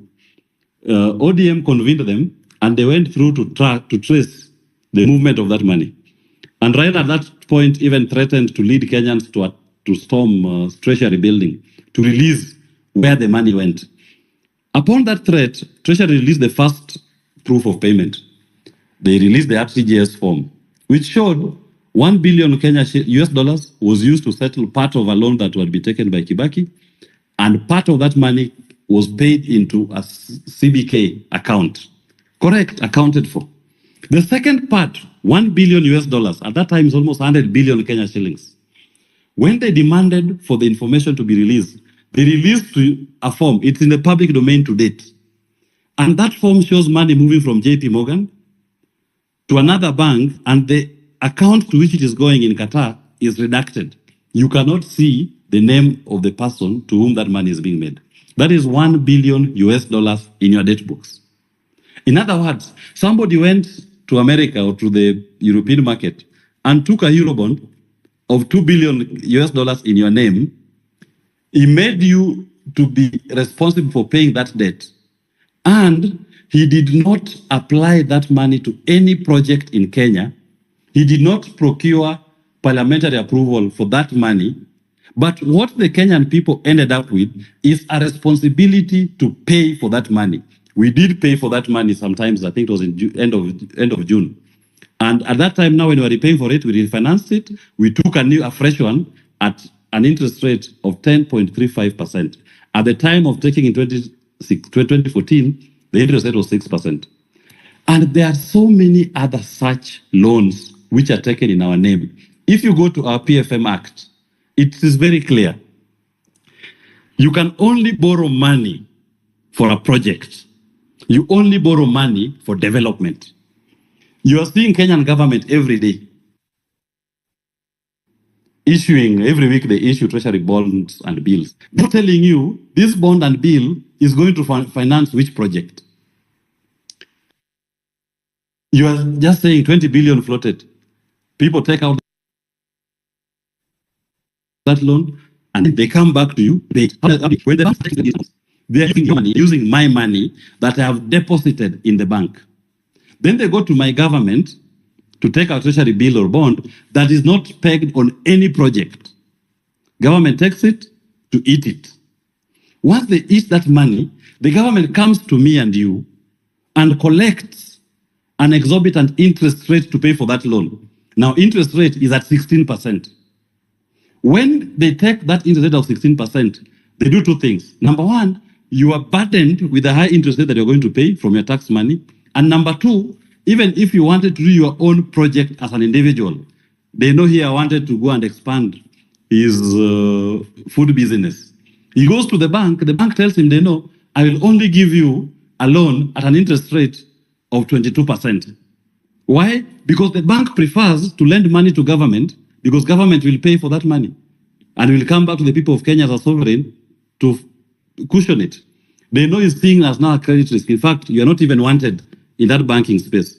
Now, many Kenyans cannot access capital because of government borrowing illegally in the domestic market, burdening Kenyans with high interest rates and denying them an opportunity to even borrow for their own private ventures. That is why you are not seeing any development. What today, as we speak, what is stimulating development in this country? If government is not doing any project, where's the flow of money? When I'm not putting up, expanding my law firm, or somebody is not expanding his business, where's the flow of money? Because I go to a bank to take a loan to put up a fish farm in Kisumu. That bank will tell me they want an interest rate of 20%, 25%. Why? Because government is borrowing at 16%, 17%. They rather lend to government. Now, I cannot access that credit. The government money that was borrowed was used to fuliza, to eat. Was not used to build a road, to build a bridge, to build a dam. It was all eaten. So we must be very careful as a country and decide, number one, any money that has been borrowed in our names that was not done in a way that conforms with our laws, that money, we have no responsibility to pay for it. It is an odious debt. If we go that route, and I do remember when I was in Mozambique, when President Nyusi had just been elected, there was something that had been taken similar to our Eurobond. It was called tuna bond. Again, $2 billion that was taken in the name of the people of Mozambique. The money never came into Mozambique. They were only told to pay for it. So some public-spirited members of the public, civil society groups, went to court and they sued the Attorney General and their parliament. Their parliament was saying that tuna bond is legal. We must pay for it. The AG was saying that tuna bond must be paid for. But the people of Mozambique were saying no. Where was parliamentary approval for tuna bond to be taken? Bring it to court. None existed. The court in Mozambique said that loan is illegal, it is odious, and the people of Mozambique will not have to pay for it. Do you know what happened? Credit Suisse collapsed. They had to pay that money. So even as we must look into our debt books and say, anybody who took money in our name without following our laws, you took money that didn't apply to any project. It is not the responsibility of the people of Kenya to pay for that loan. We must unshackle ourselves from this yoke of oppression, both internationally and locally. Internationally, they are the Eurobonders, that is the Paris Club, the London Sovereign Group. Locally are the domestic banks. We must start asking them, when you are taking a loan from the Kenyan government, what is the project that loan is funding, number one? Number two, where is the parliamentary approval for that loan that allows government to float a bond or a bill? You saw William Ruto last week on TV when he was saying, because you rejected the finance bill, I will now borrow 1 trillion Kenya shillings. I mean, how can someone casually commit the people of Kenya to take a loan of 1 trillion Kenya shillings? He's not even told you what loan, what project does he want to fund. He's not even told you where's the parliamentary approval, but he's telling you, I'm going to take a loan of 1 trillion Kenya shillings. You people of Kenya, you must pay for it. You must tell him, no, we are a country of the rule of law. The sovereign people of Kenya have even said in rejecting the finance bill, if you think that this country will only develop through loans, then suspend that development. We don't need it at this particular point because you are taking these loans and applying it to things that don't matter to the people. You are not building any new road. You are not building any new bridge. You are not building any new dam. So we must be able to call him to order. Another thing that I must mention, this space that we occupy, we must jealously guard it. When William Ruto came to space last week, he was not coming to space because he loves this space. No, he was coming here to take it over. They've been the kings of the streets because on the streets they are able to manipulate our young people. They are able to pay some people to disrupt. to control the political conversation. But on the social media, he does not have control over this particular platform. This is a citizen's platform, and this platform must be guarded and protected to posterity. Any politician who will come here or who will come into leadership in this country, even myself who has said I should be compared to Rigathi Gachagua, I believe I'm a better deputy president than him, if the time came. That politician must be told, you are not coming here to be our boss. You are coming into public space to be our servant, and you must be reporting back to the Kenyan people on space. You must hear that bullshit that they tell you every day. You must hear when they tell you fag off. You must hear it. You must respond to everything they're saying, whether you like it or not. I may not agree to the use of a particular type of language, but the Kenyan people who have put you in an office have a right to express themselves in the best way that they know how. If somebody's best way to express himself to say fuck off, then you must fuck off and listen to him. You must give him the respect to express himself, and you must do that which you believe is going to give him dignity when it comes to their governance. And finally, the point that you raised, Amerix, I say this. We must focus on the prize. The prize is a better governance. Kenya Kwanza may not give us that governance. And I urge our people, do not despair. When you see a regime using all the arsenals and all the tools that have been used before, just know that you're doing the right thing. They started with the police. The Kenyan people overwhelmed the police with love. They tried tear gas, they tried water cannons. It was overwhelming. They went for the army. You are told now the army is out on the streets. The Kenyan people are overwhelming the army with love. Because these are people who are just appearing with water bottles and flags, saying, we are fighting for a better Kenya. Now they've resorted to the last arsenal that's normally used by falling regimes, is to start getting goons to infiltrate, try to buy some who are perceived to be the spear leaders or the ringleaders of the people. That is not a leader. Ahmed is not a leader. Deno is not a leader. Wanyakuri is not a leader. Otero was not a leader. There is nobody who is leading this thing. So they are finding it difficult to infiltrate. They will take one today, Osama today, but tomorrow a new Osama is going to be born. You'll find another. In fact, you kill one Osama, you take one Osama, 100 Osamas appear immediately to fill that gap. So we must guard this space jealously. Don't even spend too much energy crying over the fallen soldiers who will have been bought by the regime. Our tears should only be reserved for those of our Kenyans who've been killed, the Rex, the Basilisk, the Dr. Margarets, who've died when fighting for a better Kenya for all of us. So let us please focus and let us make sure that we do not relent. And to our members of parliament, some of them who may be on this platform, you must now understand one thing. Power is in the hands of the people. Don't vote as a robot, that something is brought before you and you just vote. Sometimes you may have made a mistake. And I always say, when somebody makes a mistake, I'll forgive you the first time. But your conduct post that mistake. If, for example, the conflict of interest bill that was passed by Senate, if some members feel that they never fully understood it, nothing stops you from bringing an amendment bill or even introducing amendments that furthers the good of the people. Take it back to Senate. Let us stop spending too much energy explaining ourselves out there for actions that you've done on the floor of the House and you're not correcting it. I, as a person, I have no faith at all in our parliament. In fact, where I sit, I believe when the Kenyan people occupied parliament, we were done with the parliament. And nothing will come out of that parliament that is for the benefit of the people of Kenya. We are done with it. Our next phase was to occupy State House, which William Ruto stopped by bringing the army and goons to infiltrate. An occupation of State House does not in any way mean an insurgency or a coup. It simply means the Kenyan people want a civil conversation on the manner in which they are going to be led.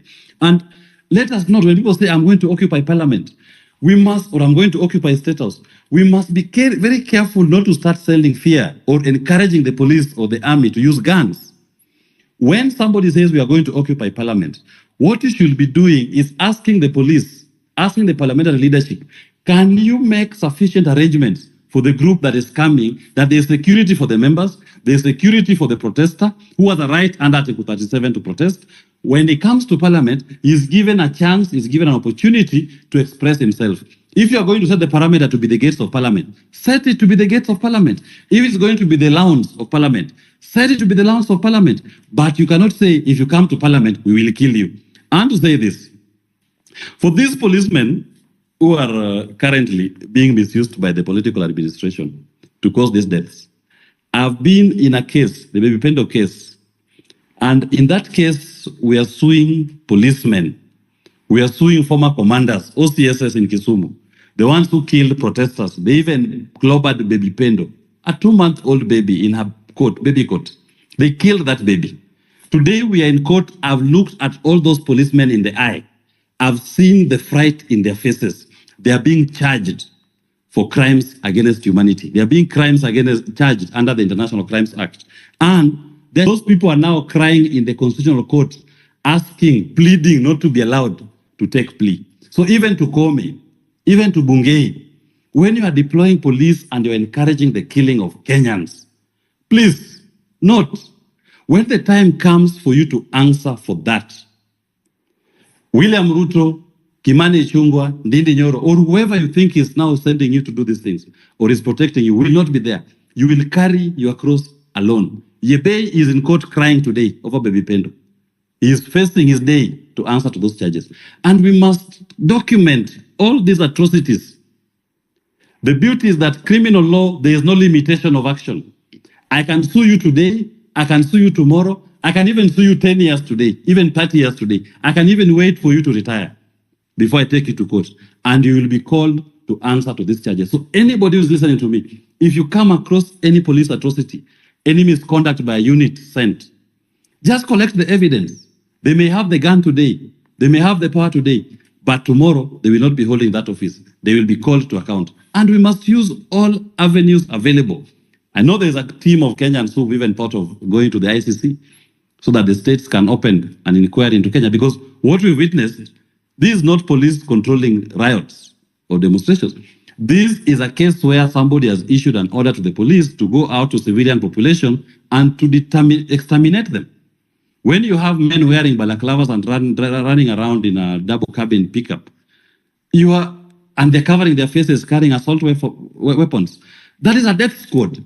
That is no longer about controlling crowds. That's no longer about providing police. And those are issues that we must take up to either our local courts or even higher courts. And we must push to the end. We cannot at any point, even me if I fall down and die today, this movement that the people of Kenya have started is bigger than me. It is bigger than William Ruto. It is bigger than Gachagua. It is bigger than anybody who has occupied this political space or anybody who has ever represented the people of Kenya. We must now give the people the right to determine their destiny. And that opportunity is here. Thank you very much, Amerix and the host. Unless there's any question, I'll hand over back the mic. Thank you. All right.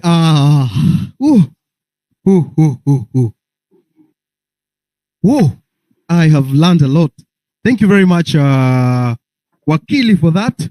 I want to bring in, Salasia, we don't allow politicians to speak here because politicians have destroyed our country. Politicians have polluted our society. And you have requested me, you said you have something very important you want to say. And I listened to you because you voted no when the finance bill came to the house of the floor of the parliament. Can you speak, Peter? Asante. Kwanza, let me just begin by saying thanks for the platform that you have created.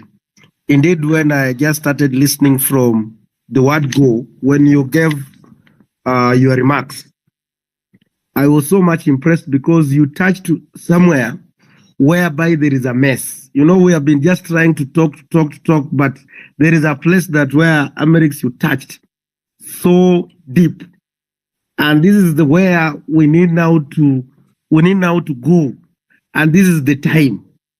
Because number one, all these problems that we are facing, it is because of we have lacked a parliament that is vibrant, a parliament that can hold executive on serious oversight.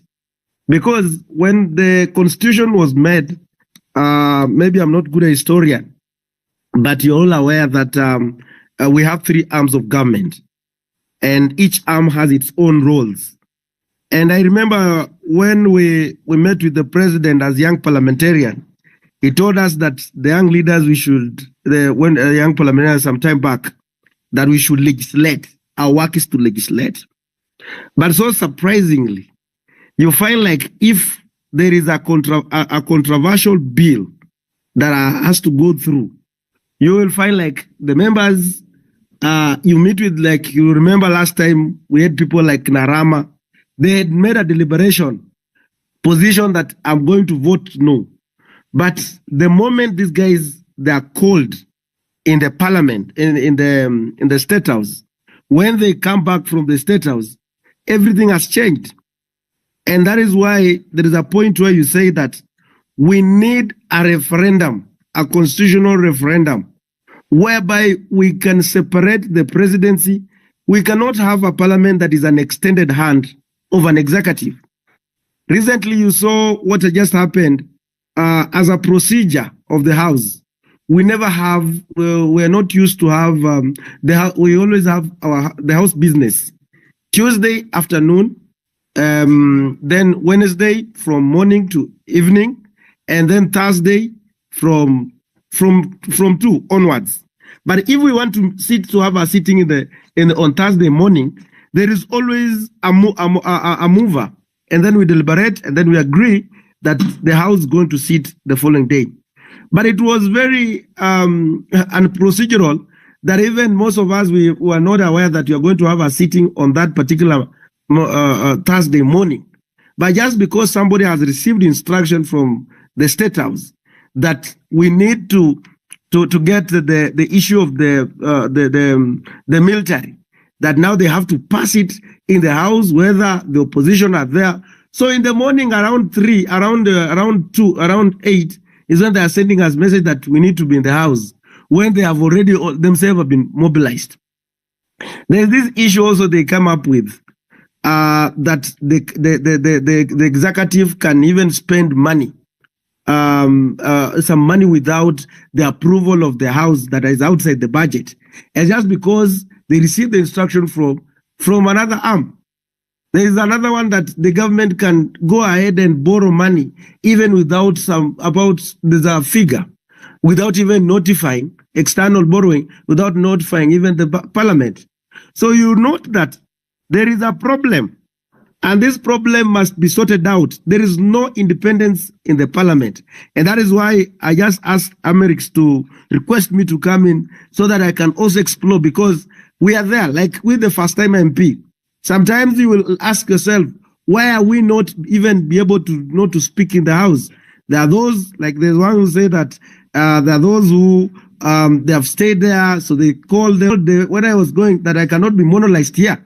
I cannot be monolized whatever, and then I come here again, because there are those who call themselves veterans. So you have a burning issue, but to get a point to speak, and then it becomes another hell. And then there is this what you call the patronage of the parties. Like parties, and that is where now we have to converse. That is where we have to speak about. Why is it that these members of parliament, like the opposition, this is not about only the government side, but even on the opposition. Even me at one point, I was removed on from a departmental committee just because of, I don't know, even I don't understand. And you ask myself, why did you? But it's because of some politics that was just happening. And then you also realize that even those who are in the Kenya Kwanza, they'll be told that you have to follow this direction. If not, you're going to be removed from the committees. So that is where we need also to have a conversation. Who gives the powers to nominate members into specific committees?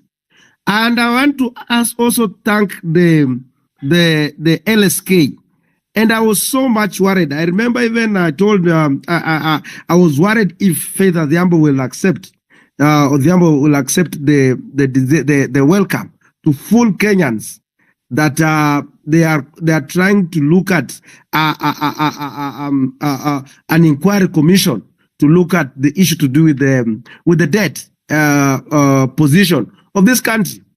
And I want to tell you that there is a report that was done.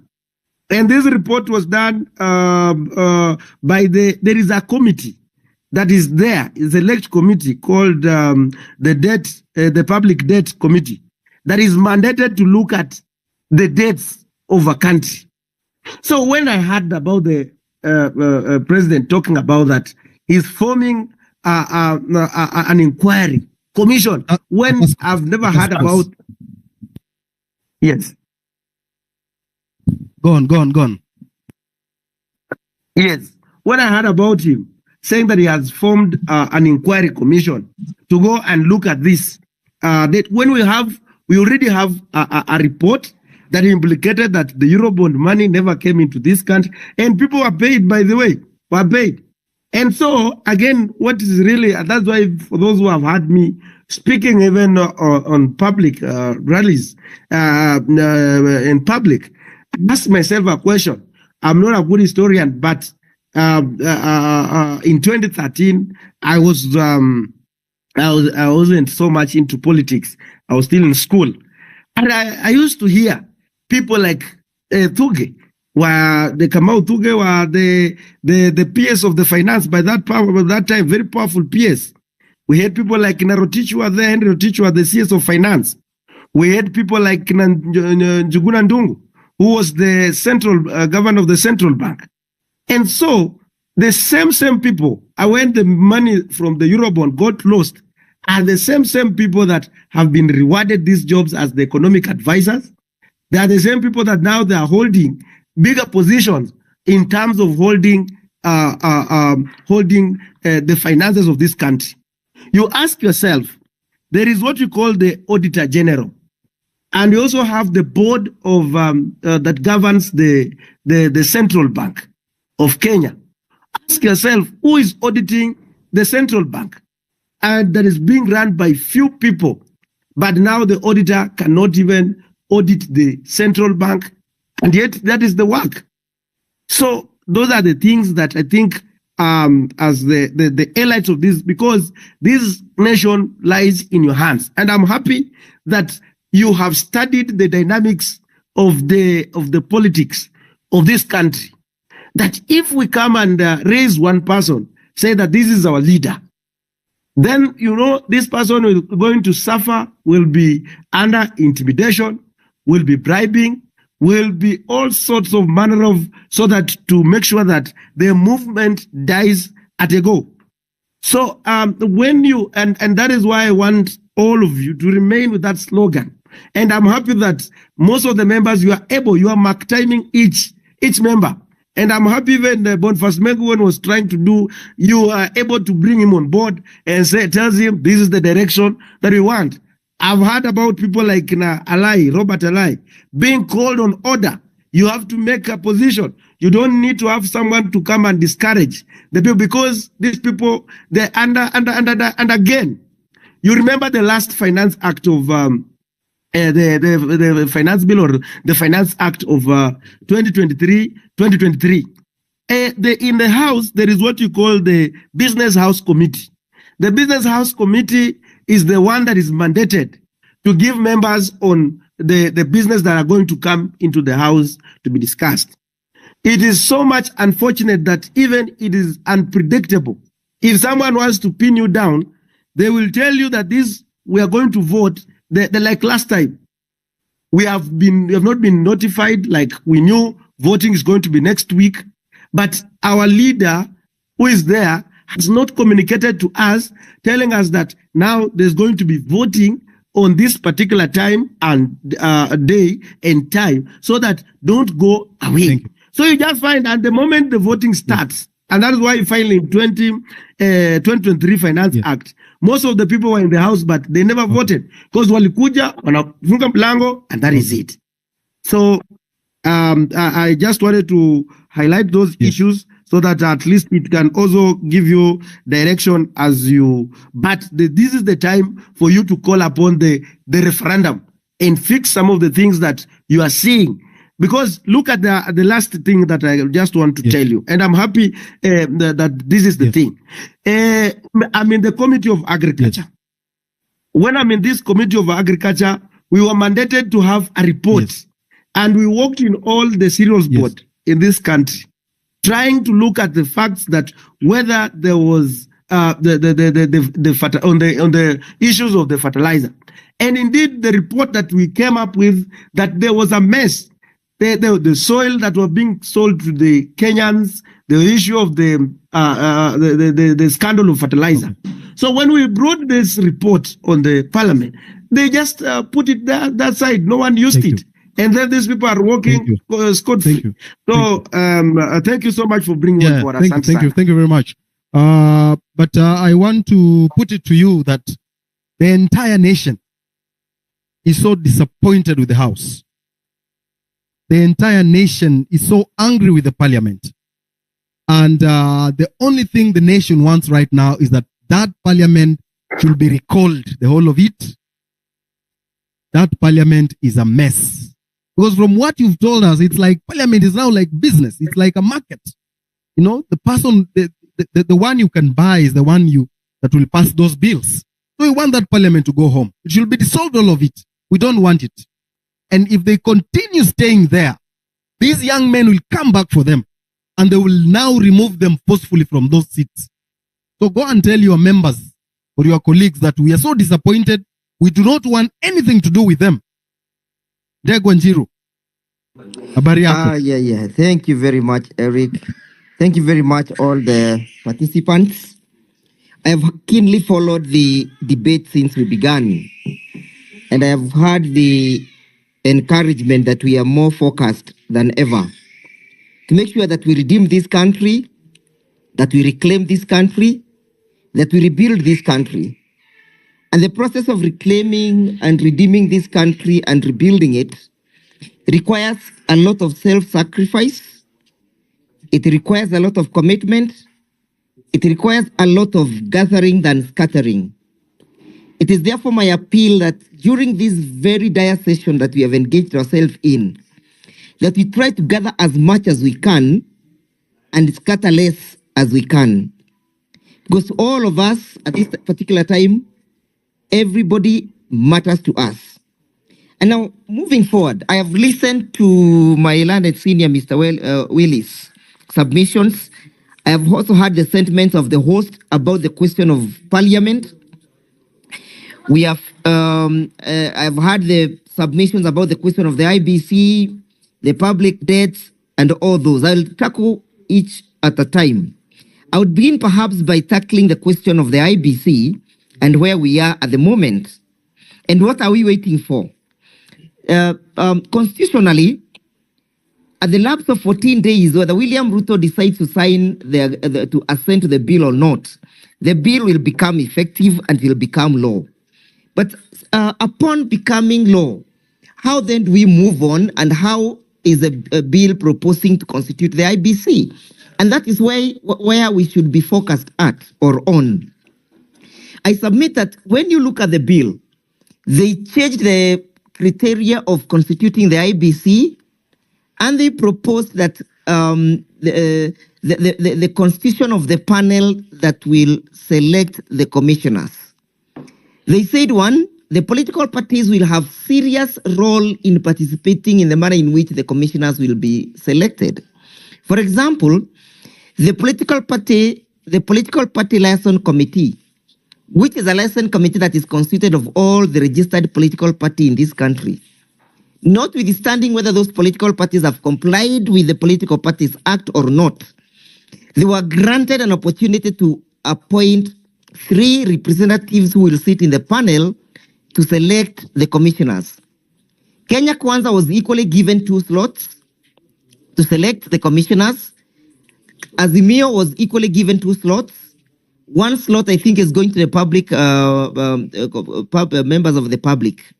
But the question is, this is a very important panel that will reconstitute the IBC. We are in this mess because the IBC decided to rumble down our elections. The IBC decided to take the direction they took. So are we waiting and are we watching the country taking the same route of constituting an IBC that perhaps may not have the integrity that is required to oversee a secure, a fair, a free and fair elections? I am calling upon you, brothers and sisters, that we focus on this particular panel. The panel is the one that is mandated to appoint the IBC commissioners. Who will sit in those particular panels? Who will sit there? Because the person of who sits determines how the election will be conducted in the future. Equally, it will also determine whether or not the commissioners that we shall be constituted will be people of integrity, people who meet chapter 6 of the Constitution. That is to mean, even if we were to say that we are now beginning to recall our members of parliament, again, the IBC, which is the commissioners, will play a major role. So I am calling upon you to be on watch and on the outlook as to which individuals will fit in those particular, in that particular panel for selecting the IBC. Number 2, on the question of parliament. Yes, it is true, parliament has failed this country. It is true, parliament is an extension of the executive. It is true that parliament is a moribund. In fact, Baba keeps on saying Nihanisi. But the question is, strategically, what should we focus on first? Should we focus on the ineptness of parliament, or should we focus on making sure that William Ruto goes? And then if we are therefore to look at those two dynamics, if we are to say that William Ruto must go, one, by way of resignation, if you look at Article 146, which calls or which speak about the resignation of parliament, it is constitutionally incumbent that a resignation of a president cannot be tendered in the absence of parliament, because the Constitution says that it is the Speaker of the National Assembly who shall receive that resignation in the event it arises. I do not see in my own thinking William Ruto ever tendering his resignation. Ako na kichwa ngumu sana, huyo mtu hawezi resign. So the question of resignation is almost a tall order for us to keep on pushing on it. But the other question is, do we have other constitutional tools that are available in the Constitution that we can roll into motion to make sure that William Ruto does not get to 2027? Because that is our issue. I submit that yes, we have a constitutional tool that the people can use, and it is a tool of impeachment. If then we are to say we shall apply the tool of impeachment to take William Ruto home, whom or who shall participate in this process of impeachment? Again, it is Parliament. Parliament plays the major role. It becomes the playing ground where this impeachment will be manifested. So we realize that if we focus on Parliament and we focus on William Ruto, then we shall be losing the battleground in those two fronts. In my view, Parliament as it is currently can be redeemed. And it can be redeemed from William Ruto by applying a lot of pressure on them to make sure that they were elected for purposes of representation of the people and not to represent William Ruto. I have seen a lot of I've seen a lot of serious paradigm shift from the members of Parliament, from how they behaved when the bill was in Parliament, how they behaved when they passed the bill, and how they have now behaved when William Ruto declined to assent to the bill. They are actually apologetic. I have also seen a paradigm shift because ya history ya kusalimiwa kila wakati. So it looks like if Parliament is pushed to a corner, it looks like they can take a route. They can take a turn and start supporting the people. That is to mean, therefore, if we are to take the tool of impeachment as a tool of making sure that William Ruto does not get to 2027 as a means of dislodging William Ruto, Parliament becomes an integral player, and we can make sure that we push them the way we pushed the finance bill, so that they may then vote with the people. That will also give some impetus and some vocal point to the revolution. Remember, the revolution is fizzling out because we do not have a vocal point. We do not have something mali tunalenga sisi wote. When the revolution was high and up in arms and in high spirits, we were all focused on the action of Parliament in respect to the finance bill. If we give Parliament another burden of impeaching William Ruto, it means that it is going to rekindle the spirit of the revolution, and the people will start focusing on the question of impeaching William Ruto. We will go to the streets saying impeach, impeach. We will go to occupy Parliament again to tell them you must impeach William Ruto this time round. So that becomes, in my view, another way of rejuvenating the spirit of the revolution. The final one is where we are saying that, number one, the resignation has failed. Number two, impeachment has failed. Then we go to factory setting. We go to the second Tuesday of August, 2027, where we are saying then William Ruto will go out by the way of the ballot. Then the question is, are we then prepared for the ballot? That is to mean, if option one, resignation fails, option two, impeachment fails, we go to the constitutional tool of the elections. How have we prepared our people for option three? Where option three will be the climatization of the entire revolution and the manifestation of the results of the revolution. In my view, I do not think that we are taking proper actions and proper steps towards preparing ourselves for the 2027 elections. In my view, we need to make sure that people get the most crucial tool of making them ready for 2027, and that is the national identity card. The national identity card is the key to the warehouse that will send William Ruto home. How many Gen Zs have registered as a citizen of the Republic of Kenya? The other question is, do we have the facilities that are capable of producing all the IDs that are pending between today and 2027? And don't you think William Ruto will sabotage our revolution by making sure that the facilities are not available?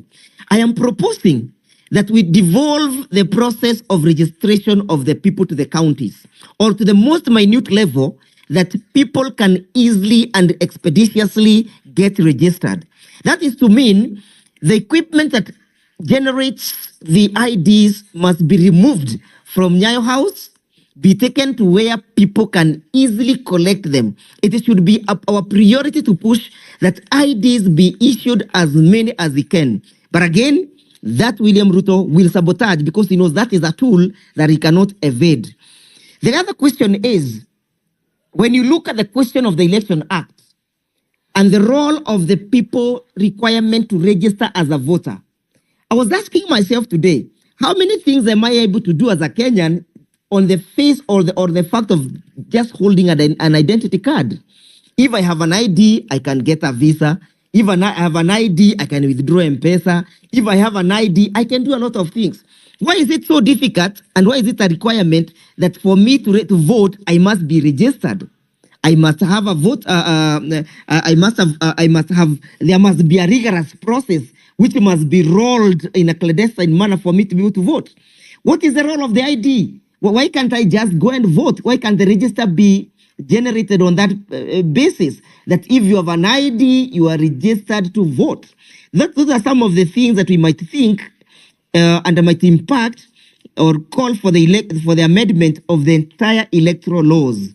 We have made various proposals in that respect about the question of how the elections can be expedited and how everybody can be involved in the process of the elections. As I sum up, I've had the latter speaker, the member Silasia, speak about a referendum.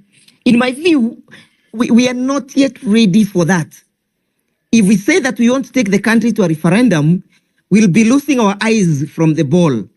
We'll not be able to keep the eyes on the ball. The eyes on the ball is the fate this country, is where William has taken this country. We must fix William Ruto if we want to fix the country. If you want to fix the economy of this country, fix William Ruto. If you want to fix the education system of this country, fix William Ruto. If you want to fix the agricultural sector of this country, fix William Ruto. If you want to fix the transport industry, fix William Ruto. If you want to fix the manufacturing industry, fix William Ruto. William is a problem that this country has. It's a cancer that is ailing this country. And therefore, at the moment, our focus should be, how do we get William Ruto out of office? We have, in the past, been able to put a spirited fight in court, if I may report. For example, there's a pending matter that is before the court today about the finance bill and about the participation of the IMF. We have gone to court asking the Treasury not to sign any further agreement, either with the IMF or with the World Bank. That matter was reported in the Standard today. I am actually the petitioner, the Mount Kenya jurist, which the chairman is also the petitioner, another group of advocates. So we are saying that we should be able to push for change from our own perspective and from where we are. For example, Willis has made very, very, very able submissions in respect to the extermination of young people by the police. We must be able to tell the country that we have other international instruments that can be able to address the kind of the extermination that the country is doing to the young people in the absence of a domestic remedy. That is to mean, and I echo his words, that we must be able to collect all this evidence. And we must be able to give them a periodic ultimatum that if you will not have prosecuted or charged these guys who are responsible for this within a specific period of time, then we shall be able to put into motion other international instruments. As of now, we should have actually written a letter to the ICC informing them of the situation that is unfolding in the Republic of Kenya, so that these guys understand that we are not just depending on the IPOA or depending on the DPP or depending on the DCI to investigate. The world has become a global stage, so that they understand that in the absence of your investigation, we have other international instruments playing that role. I agree with Willis that when a police officer retires, haidangi nyumbani na hizo bunduki, anaenda kivyake, and we shall go for them where they shall be at the time when these processes shall be unfolding. In my final submission, it is true that if you took a debt and the debt was registered in our books and the debt is not reflected in this country anywhere in either project, then you should be prima facie liable for that particular debt. The country should not be made to carry the burden of those individuals who enriched themselves with our public money. The moment you go and take a debt to enrich yourself, you have breached the social contract between myself and yourself. That is to mean the liabilities that accrues therefrom from that particular debt accrues to you as an individual and not to us as a nation. And finally, what is this William is saying? That he is appointing a task force to review the debts. What was he paying? Hasn't he told us that he has been paying debts? Kwani amekuwa akilipa nini? Has he been paying things that he does not understand and things that he does not know? So in my view, huyu jamaa anatuchezea. We should keep the fire burning. We need to move on. We need to fix William Ruto, and we need to make sure that he understands the question of the sovereignty of the people. The sovereignty of the people is supreme, and that is why we're able to address you at this particular time freely. The moment we dim this light, the moment we fail to support the movement of the revolution, I think the revolution will fizzle out. The young people will get fatigued, and then they will lose the cause. So we must also begin to call other people who are not directly involved in the revolution to also take part by ghost laws. We need even to have strategies of serious economic sabotage If we know that unauzanga mayai na hii mayai yako inakujanga hii supermarket fulani, we should be able to have a strategy of economic sabotage. It worked very well in America during the civil rights movements. People boycotted and the effect was felt. If we know a company that sells particular kama ni soda inauzanga na wewe umetoka huko America na umepewa debt yako na unasupport huyu jamaa, we should be able to say don't take that soda. Why should we not be able to say ile siku nyingine alikuwa huko nilisikia alipewa sijui mapesa zingine za kampani zingine hapo, sitaki kuzitaja saa hizi mimi, lakini hizo kampuni tunazijua. It means they are supporting him. Why should we continue supporting their products to support a tyranny or support a dictator who is sabotaging our economy? So those strategies of economic sabotage should be applied so that they also feel the pain and so that we may share this pain equally. I'm so humbled for the time granted to me to make my humble submissions. Thank you. Thank you very much, Wakili. Asante sana. That one needs some break. I mean, I've learned a lot of things about your submission. We are a country that is carrying debt that we don't know what it is paying for, who borrowed the debt, and why. Someone asked me the other day that the government is not creating jobs. The government does not create jobs. The government creates an enabling environment for you to create a job. Kazi ya serikali ni kukupatia environment poa ndio ufanye kazi. Serikali ikiandika daktari, haija create kazi ya daktari. Imeandika huyo daktari asaidie serikali ku create enabling environment ya mtu kufanya kazi. So that ukikuwa mgonjwa ukifanya kazi, unaenda kwa hospitali ya serikali, unatibiwa, ndio urudi ufanye kazi. Ukifanya kazi unakuwa productive, then the government comes and tells you, ulienda kwa hospitali yetu, hebu lipa hii tax. Essentially, haufai kulipa pesa kwa hospitali kwa sababu unalipa tax. So kazi ya serikali ni kukupatia the right environment ya wewe kufanya kazi. And when you work, that's when you create a job. For example, kama wewe ni engineer, that is your work. Uko na skill ya engineering. So una create kampuni yako ya kutengeneza bridge. So kwa hiyo kampuni yako utaandika watu, au watu umewapatia job. So your work has created a job.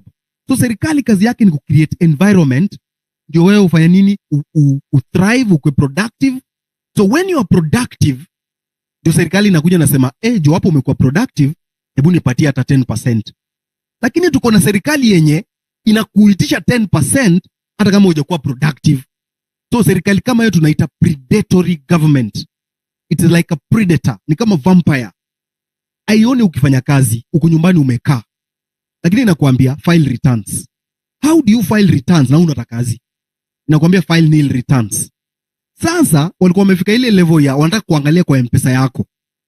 Mimi nimekuja kwa inbox yangu, umesema umelala njaa. Nimekutumia 200 ili ujisupport. Wanaingia kwa M-Pesa yako wanasema ulipata 200. So kwa hiyo 200 tupatie shilingi 20. Usipopeana hiyo shilingi 20 by 30th of June, wanakufungulia mashtaka. Ile siku utapata job, unaletewa barua unasema haukulipa tax miaka fulani na tunakuitisha penalty ya 80,000. That is predatory government. And we must stand up against this predatory behavior ya serikali yenye tuko nayo saa hii. We must stand. That's why wakili amesema we keep the fire burning. Na kuna strategies mingi. Kuna watu wata protest, kuna watu huko nje, kuna watu wata raise heat hapa kwa digital platforms, kuna watu wata boycott, kuna watu watakuwa na slow inatoja wata go slow. Kesho madaktari wanaenda MOH. It's part of the revolution. Siati mna separate, mnasema hao ni madaktari. Madaktari wanaenda MOH kesho afya house. Inafaa wale wenye watakuwa waende wa support. That is just putting the pressure. Na aim ya madaktari ni moja. Ni kupoke holes kwa hiyo cabinet, kwa sababu hiyo cabinet iko na watu filthy. Jana mwana cabinet secretary fulani ameshikwa huko na bibi ya mtu, amepigwa mangumi. How can a whole cabinet secretary, ule ambaye anabeba value ya country yetu, unapatikana kwa hoteli na bibi ya mtu, unapigwa mangume huko na unaibishwa huko? So it is not true that the president is saying ati cabinet yake ni safi. It is dirty, and I think this is the worst cabinet secretary in the cabinet office in the history of this country. Hata ya Moi haikuwa mbaya hivyo ya 1990. So, Tontenas, you said you want to sing something. Can you sing something as we take a cup of water, a glass of water, and then we come back? Yes, sir. I'm on. Can you hear me? Yes, we can hear you, sir. Introduce yourself. Yes, we can. You are a young man. You're a Gen Z. How is the music? I'm not a Gen Z per se. I'm a millennial. All right. Yeah, my name is Alan Shioso, but you can simply call me Shio. That's easy. Yes. I'm a performing artist under this entity called Tontenas Entertainment. All right. And basically, I do advocacy through performing art. That is playwriting, acting, directing, music directing, and singing. All right. So today I'll do an original piece. Before you go to the original piece, how is the environment? Is the government giving you a good environment to escalate your talent? Not really per se, because as an artist, I believe change can only come through structures. Yes. And so far, we don't have structures. Even when we try to put up suggestions, they are not being followed to the core. So I believe the best way is having structures that will elevate the creative economy. All right. And so that artists can be sustainable. And I'm on course doing that under Kenya Cultural Center, incorporating Kenya National Theatre. And I hope for starters, this blueprint that I'm trying to put across will make sense, because my passion is creating a sustainable environment for the creative economy. Because as a practitioner in the theatre space, as a performer, it's really hard. At the moment, even since COVID came in, it has been worse. But we keep on pushing. Yes. All right. What about Talantahela? There's something called Talantahela. Talantahela, from my point of view, I've only seen its impact on the awarding of thespians under Kenya Theatre Awards. So far, that is what I've seen. But from my point of view, I feel awarding theatres at an accolade point of view is not really sustainable. We need programs under the Kenya Cultural Center, for example, for the thespians, that have structure that can be funded and bring artists on board, so that we shape their talents according to art and culture in this country. And in the same way, I believe art and culture is not more of tribe. We can commercialize our ethnicities positively, and create a unity of purpose. Right. Go on, take it over. Yeah, so this is a rendition of an original on YouTube called Loudest, basically being vocal on matters, social, political, and economic matters. But I'll do the vocal part of it. The original piece is incorporated with other artists, and it's more of pop and street sound. So stay tuned for Sema Tena. Tunasakanya kado wanatuidhia, tunapigania wax wanatukazia, wanadai tuko free wametukalia, pesa zilingia bank zikadisapia, mwananchi yuko njaa mwenyekiti amekaa kisinzia Parliament. Ufisadi umejaa wa maombi wamekaa wakingojea ka sacrament. So potelea pote kama chwani kwa mkono ya polisi traffic. Jam ni kokote una haki kwa mikono ya polisi culprit. Hey, kula mali ya umma kwa ofisi. Taiju ya kitambi ni ofisi. Tunashika tunachoma mwizi. Kumbe kuna mwingine kwa ofisi. Mlishasema ni wakati wa kutenda.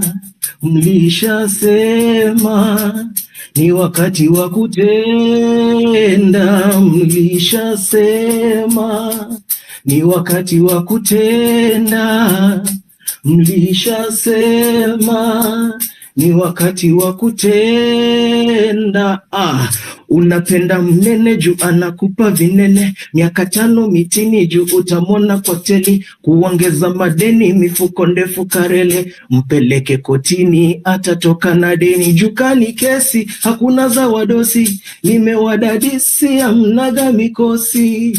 Mnaiba mnasema ni Mwokozi, wananchi wakiteta mnawaita mapolisi. Yo, sanseni samesi unajua ni usanii tu, sanseni samesi unajua ni kuimba tu. Usinifinye hapo, usinifinye hapo, mlishasema ni wakati wa kutenda. Mlishasema ni wakati wa kutenda. Mlishasema ni wakati wa kutenda. Mlishasema ni wakati wa kutenda. Thank you.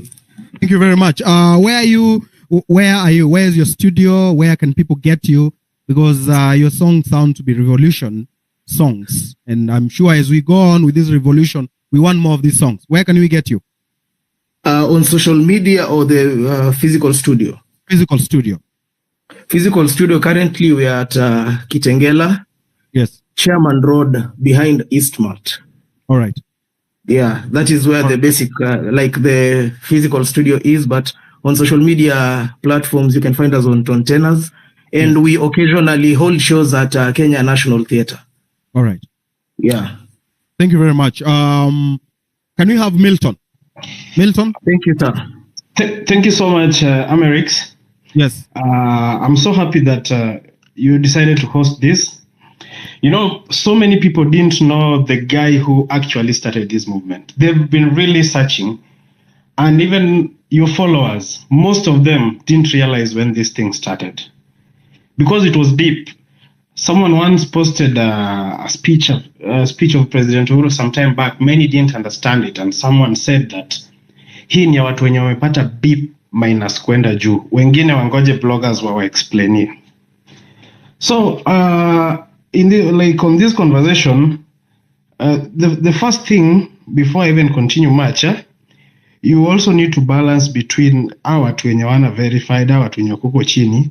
Tumezoea kuona wanasiasa and wherever in the public platform. These other people can also give you different opinions because they're in the different part of the country, bringing up this assembly. It's like assemblies in different parts of the country. So my main issue, or the first thing I've been thinking about is I think we need a referendum in this country. Because we need to reduce salaries of MPs like the ones like Peter Salasya here. We need to reduce their salaries. Why should we pay a member of parliament almost 1 million Kenyan shillings a month and they don't even make any laws? Yeah? Why should we have a women representative? I can dare say all the women representatives, ever since we started devolution, none of them has ever come up with a bill to support anything about girl child. We don't need them. What are they doing? They're just earning salaries for nothing. Yeah? The other thing, nominations of different posts in the political space must have a meaning. Because in this past election, most parties, people just nominated their girlfriends, and it is in the public domain. If people know that nani alikuwa anamfieka, wakamweka. They have nothing but walifinywa huko kwa county assembly. Sana county assembly ndo hao mabigi kwa maparties walieka girlfriends wao.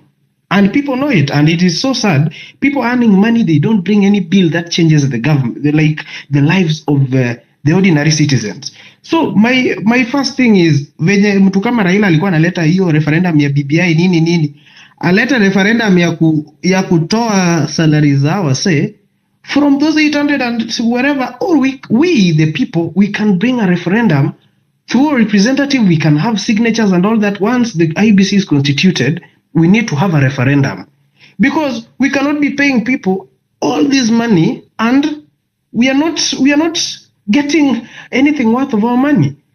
Ever since, for example, someone like Salasya, I like how he does his things, but the work of a member of parliament is to make laws. The work, then our members of parliament makes people think that their work is to handle the CDF. They are just patrons. Each and every constituency has someone called constituency development, the fund manager, who wanaitwa fund manager. They are the people employed by the national government, and they are not even employed by these politicians. Wao wanakuwa employed kama wafanyikazi wengine wa serikali. These are the people who should be doing everything. An MP anaweza peleka tu proposal like mnijenge barabara kutoka hapa hadi hapa hivi na hivi. But people think that CDF is the work of a member of parliament. It is not. So if your parliamentarian or your member of parliament up to this moment has not brought any constructive bill to the house, you should send that warthog home. Don't tell me that this guy ati anafanya kazi mzuri kwa ground. Hiyo ni kazi ya CDF board. Yes, MPs are just patrons, but because of the vultures and dictators they are, they make you guys feel like it is them doing everything. It is not them.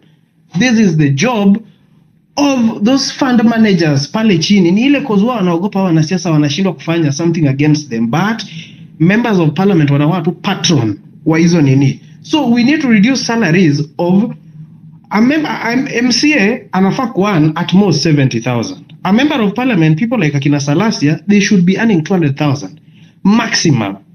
Yes, the president should not earn more than 500,000 in this economy. Yani tunaomba pesa, yeye mwenyewe anakuja juzi anasema tunaomba 1 trillion. Tunaomba aje 1 trillion tukulipe mshahara ya hizo millions. Why are we paying them? Why are we paying spouses of these guys?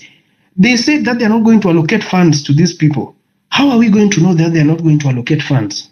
Yeah? How are we going to know that they are not allocating funds to those people? Yeah. He said that during his last speech, he said that they are going to reduce advisors by half. Yes. Atatoa list ya majina ya watu wenye anaenda kureduce. Hizi vitu tu ni PR. You get? Huh? Yes. Hizi vitu ni PR. Another thing I wanted to say, I've talked about referendum, I've talked about salaries, and there's something that came into my mind when Ombachi was talking. Yes. I need him to, if he was a good student of the posts, Americ's who are a post, he could have known that he's also been working with very bad people. First of all, Safaricom has not been good. See ati maandamano ndo wamekuwa wabaya. They've been bad. So he was also working with very bad people. He needs to know that. Secondly, he's working with even Royco. Royco is killing our people. It is the truth. Yes. It's just like this Colgate, this Coca-Cola. You get it? Yes.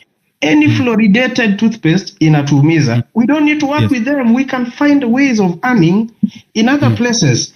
The other thing before I finish, I'm just having 2 points and then I finish, is that most of our MPs, they just get elected to loot. You get it? Wao wanatakanga tu kuloot. And this culture pia huwa sisi tunaileta kama wananchi. Ukiona mbunge wako anapita unataka 500, 200, hiyo pesa atakutolea wapi kama sio kukuibia? Atakuibia and then akisha kuibia atataka aingie huko, akiingia atarudisha na interest. Ndio maana unaona wanaweka mabibi zao because bibi alichukua loan kwao, sister yake fulani alichukua loan job ndio wamfund a campaign. The other thing which many people fear talking about, and I've been seeing it in Kenya for a very long time, is we as a country, we have a national intelligence service. And I tend to feel our governments who wanatumia NIS to manage politics of the country, something that should not be happening. Unasikia, I have the information. In the last government, before William came in, Kimani Chungwa was so fond of attacking NIS. Yeah? He seemed to be having a lot of information, and I'm like, we shouldn't be managing politics with NIS. Let them do their job. Let them protect our country. But they should not be put into this problem of managing our politics. And before I finish, I want to congratulate someone like Cyprian Nyakundi. Cyprian Nyakundi made Safaricom and even like Cheza Games, this company, they'd taken billions from Kenyans. He won a case that these guys get back, like refund billions of money. So when people are saying, this and this, we need also to check on such. And we cannot support same sides all the time. Thank you so much. Thank you very much. All right. Thank you. No, bless you. Rosalind Wanjiru, I have not seen women here coming. This is not a masculinity space. This is a citizens' assembly. I want to see more women here because I wrote yesterday that any combat, as long as women are giving us the buffer zone, that combat will be successful. I want to see more women here talking. I want to see their animation, their vocals here, and raising the stakes in this revolution combat. Rosalind. Thank you very much for the opportunity. I honestly didn't think that I'd get the mic this fast, but thank you so much. Thank you to everyone who's tuned in tonight. I think the breadth and the depth of the thought that we have is quite robust for us to think through going forward. And we have valid points even as we think about taking this revolution even beyond the streets, right? So I'm going to make my How much time do I have? I think I'll try to keep it to 3 minutes. Yeah, 3 minutes will be fine. We'll be giving you 3 minutes. 3 minutes, then Kimuzi, 3 minutes, Bravin, 3 minutes. I've seen Mora here, 3 minutes. Right, go on. Okay, great. We've focused heavily on the aspect of governance, and earlier on as I was thinking about the aspect of money, I came across a statistic that we had an undersubscription to the bonds. It was coming to about 2%. And that is one of the ways in which Kenyans have indicated a certain level of confidence declining in the government's long-term commitment, right? So this shows that we need to vote with our money. And what do I mean with this? If the Kenya shilling is losing value, how can we collectively keep highlighting the things that we care about? I followed a lot of the discussions that you hold on the Masculinity Saturday to do with health. And if people spend on things that devalue their health, it shows that we are not valuing our health. If we spend on things that are not forwarding our collective strength intellectually, mentally, professionally, it shows that we're not valuing ourselves. So it comes back to the money. We need to ask the questions about the money, where it's going, where it's being spent, how it's being spent, and how we can vote with our money. We've seen for example, Safaricom being one of the institutions that is a gap in terms of internet connectivity. The space has dropped severally, which has been frustrating. And I know as we converse on how to participate more in Starlink, we will know that digital connectivity is not a thing we can compromise on going forward. In terms of Parliament, unfortunately, we've seen the problems of committees and overregulation. This needs to end, because for businesses which are not able to plan for 5-10 years, thinking in terms of continuity and sustainability in the country, this has to be a thing of the past. We can't keep revising our plans, revising our budgets, and revising our compliance every year. That should end with this, hopefully, revolution as we think about building sustainable businesses in Kenya. Thirdly, it's that in terms of the money, we need to rethink how we are investing, how we are saving. If we're all saving in for example, banks and money market funds, and yes, these have been valuable, but if we are not getting returns that are above the rate of inflation, we are losing in as much as we are trying to work harder. The problem with printing currency, and as we've seen this with the US dollar, is that the height of dollar printing has gotten its debt level to 34.8 trillion USD, and this is the highest it has been in history. So if the money is cheap and the debt is too high, then development is out of the question. Essential spending on healthcare, energy, and infrastructure that improves the lives of people goes down the drain, and this is where politics tends to reign. So for Kenya, we're seeing the similar problem in terms of the currency going down in value, the printing is going up, and this is what's killing our productivity. So we need to rethink how we are saving, how we are investing, because unless we can beat the depreciation, we are collectively losing in a way that we can't even begin to fathom. Lastly, it's that in the problem and in regard to real estate, that's one of the key pillars that is connected even to identity as Kenyans. We want to own, own a piece of the land, somewhere to call home, somewhere to be grounded, somewhere to be connected to our families. It's so vital, but the current political system is putting that ownership in compromise. We've seen too many funds looted going directly to real estate. I thought, and I kept asking myself, why is it that millions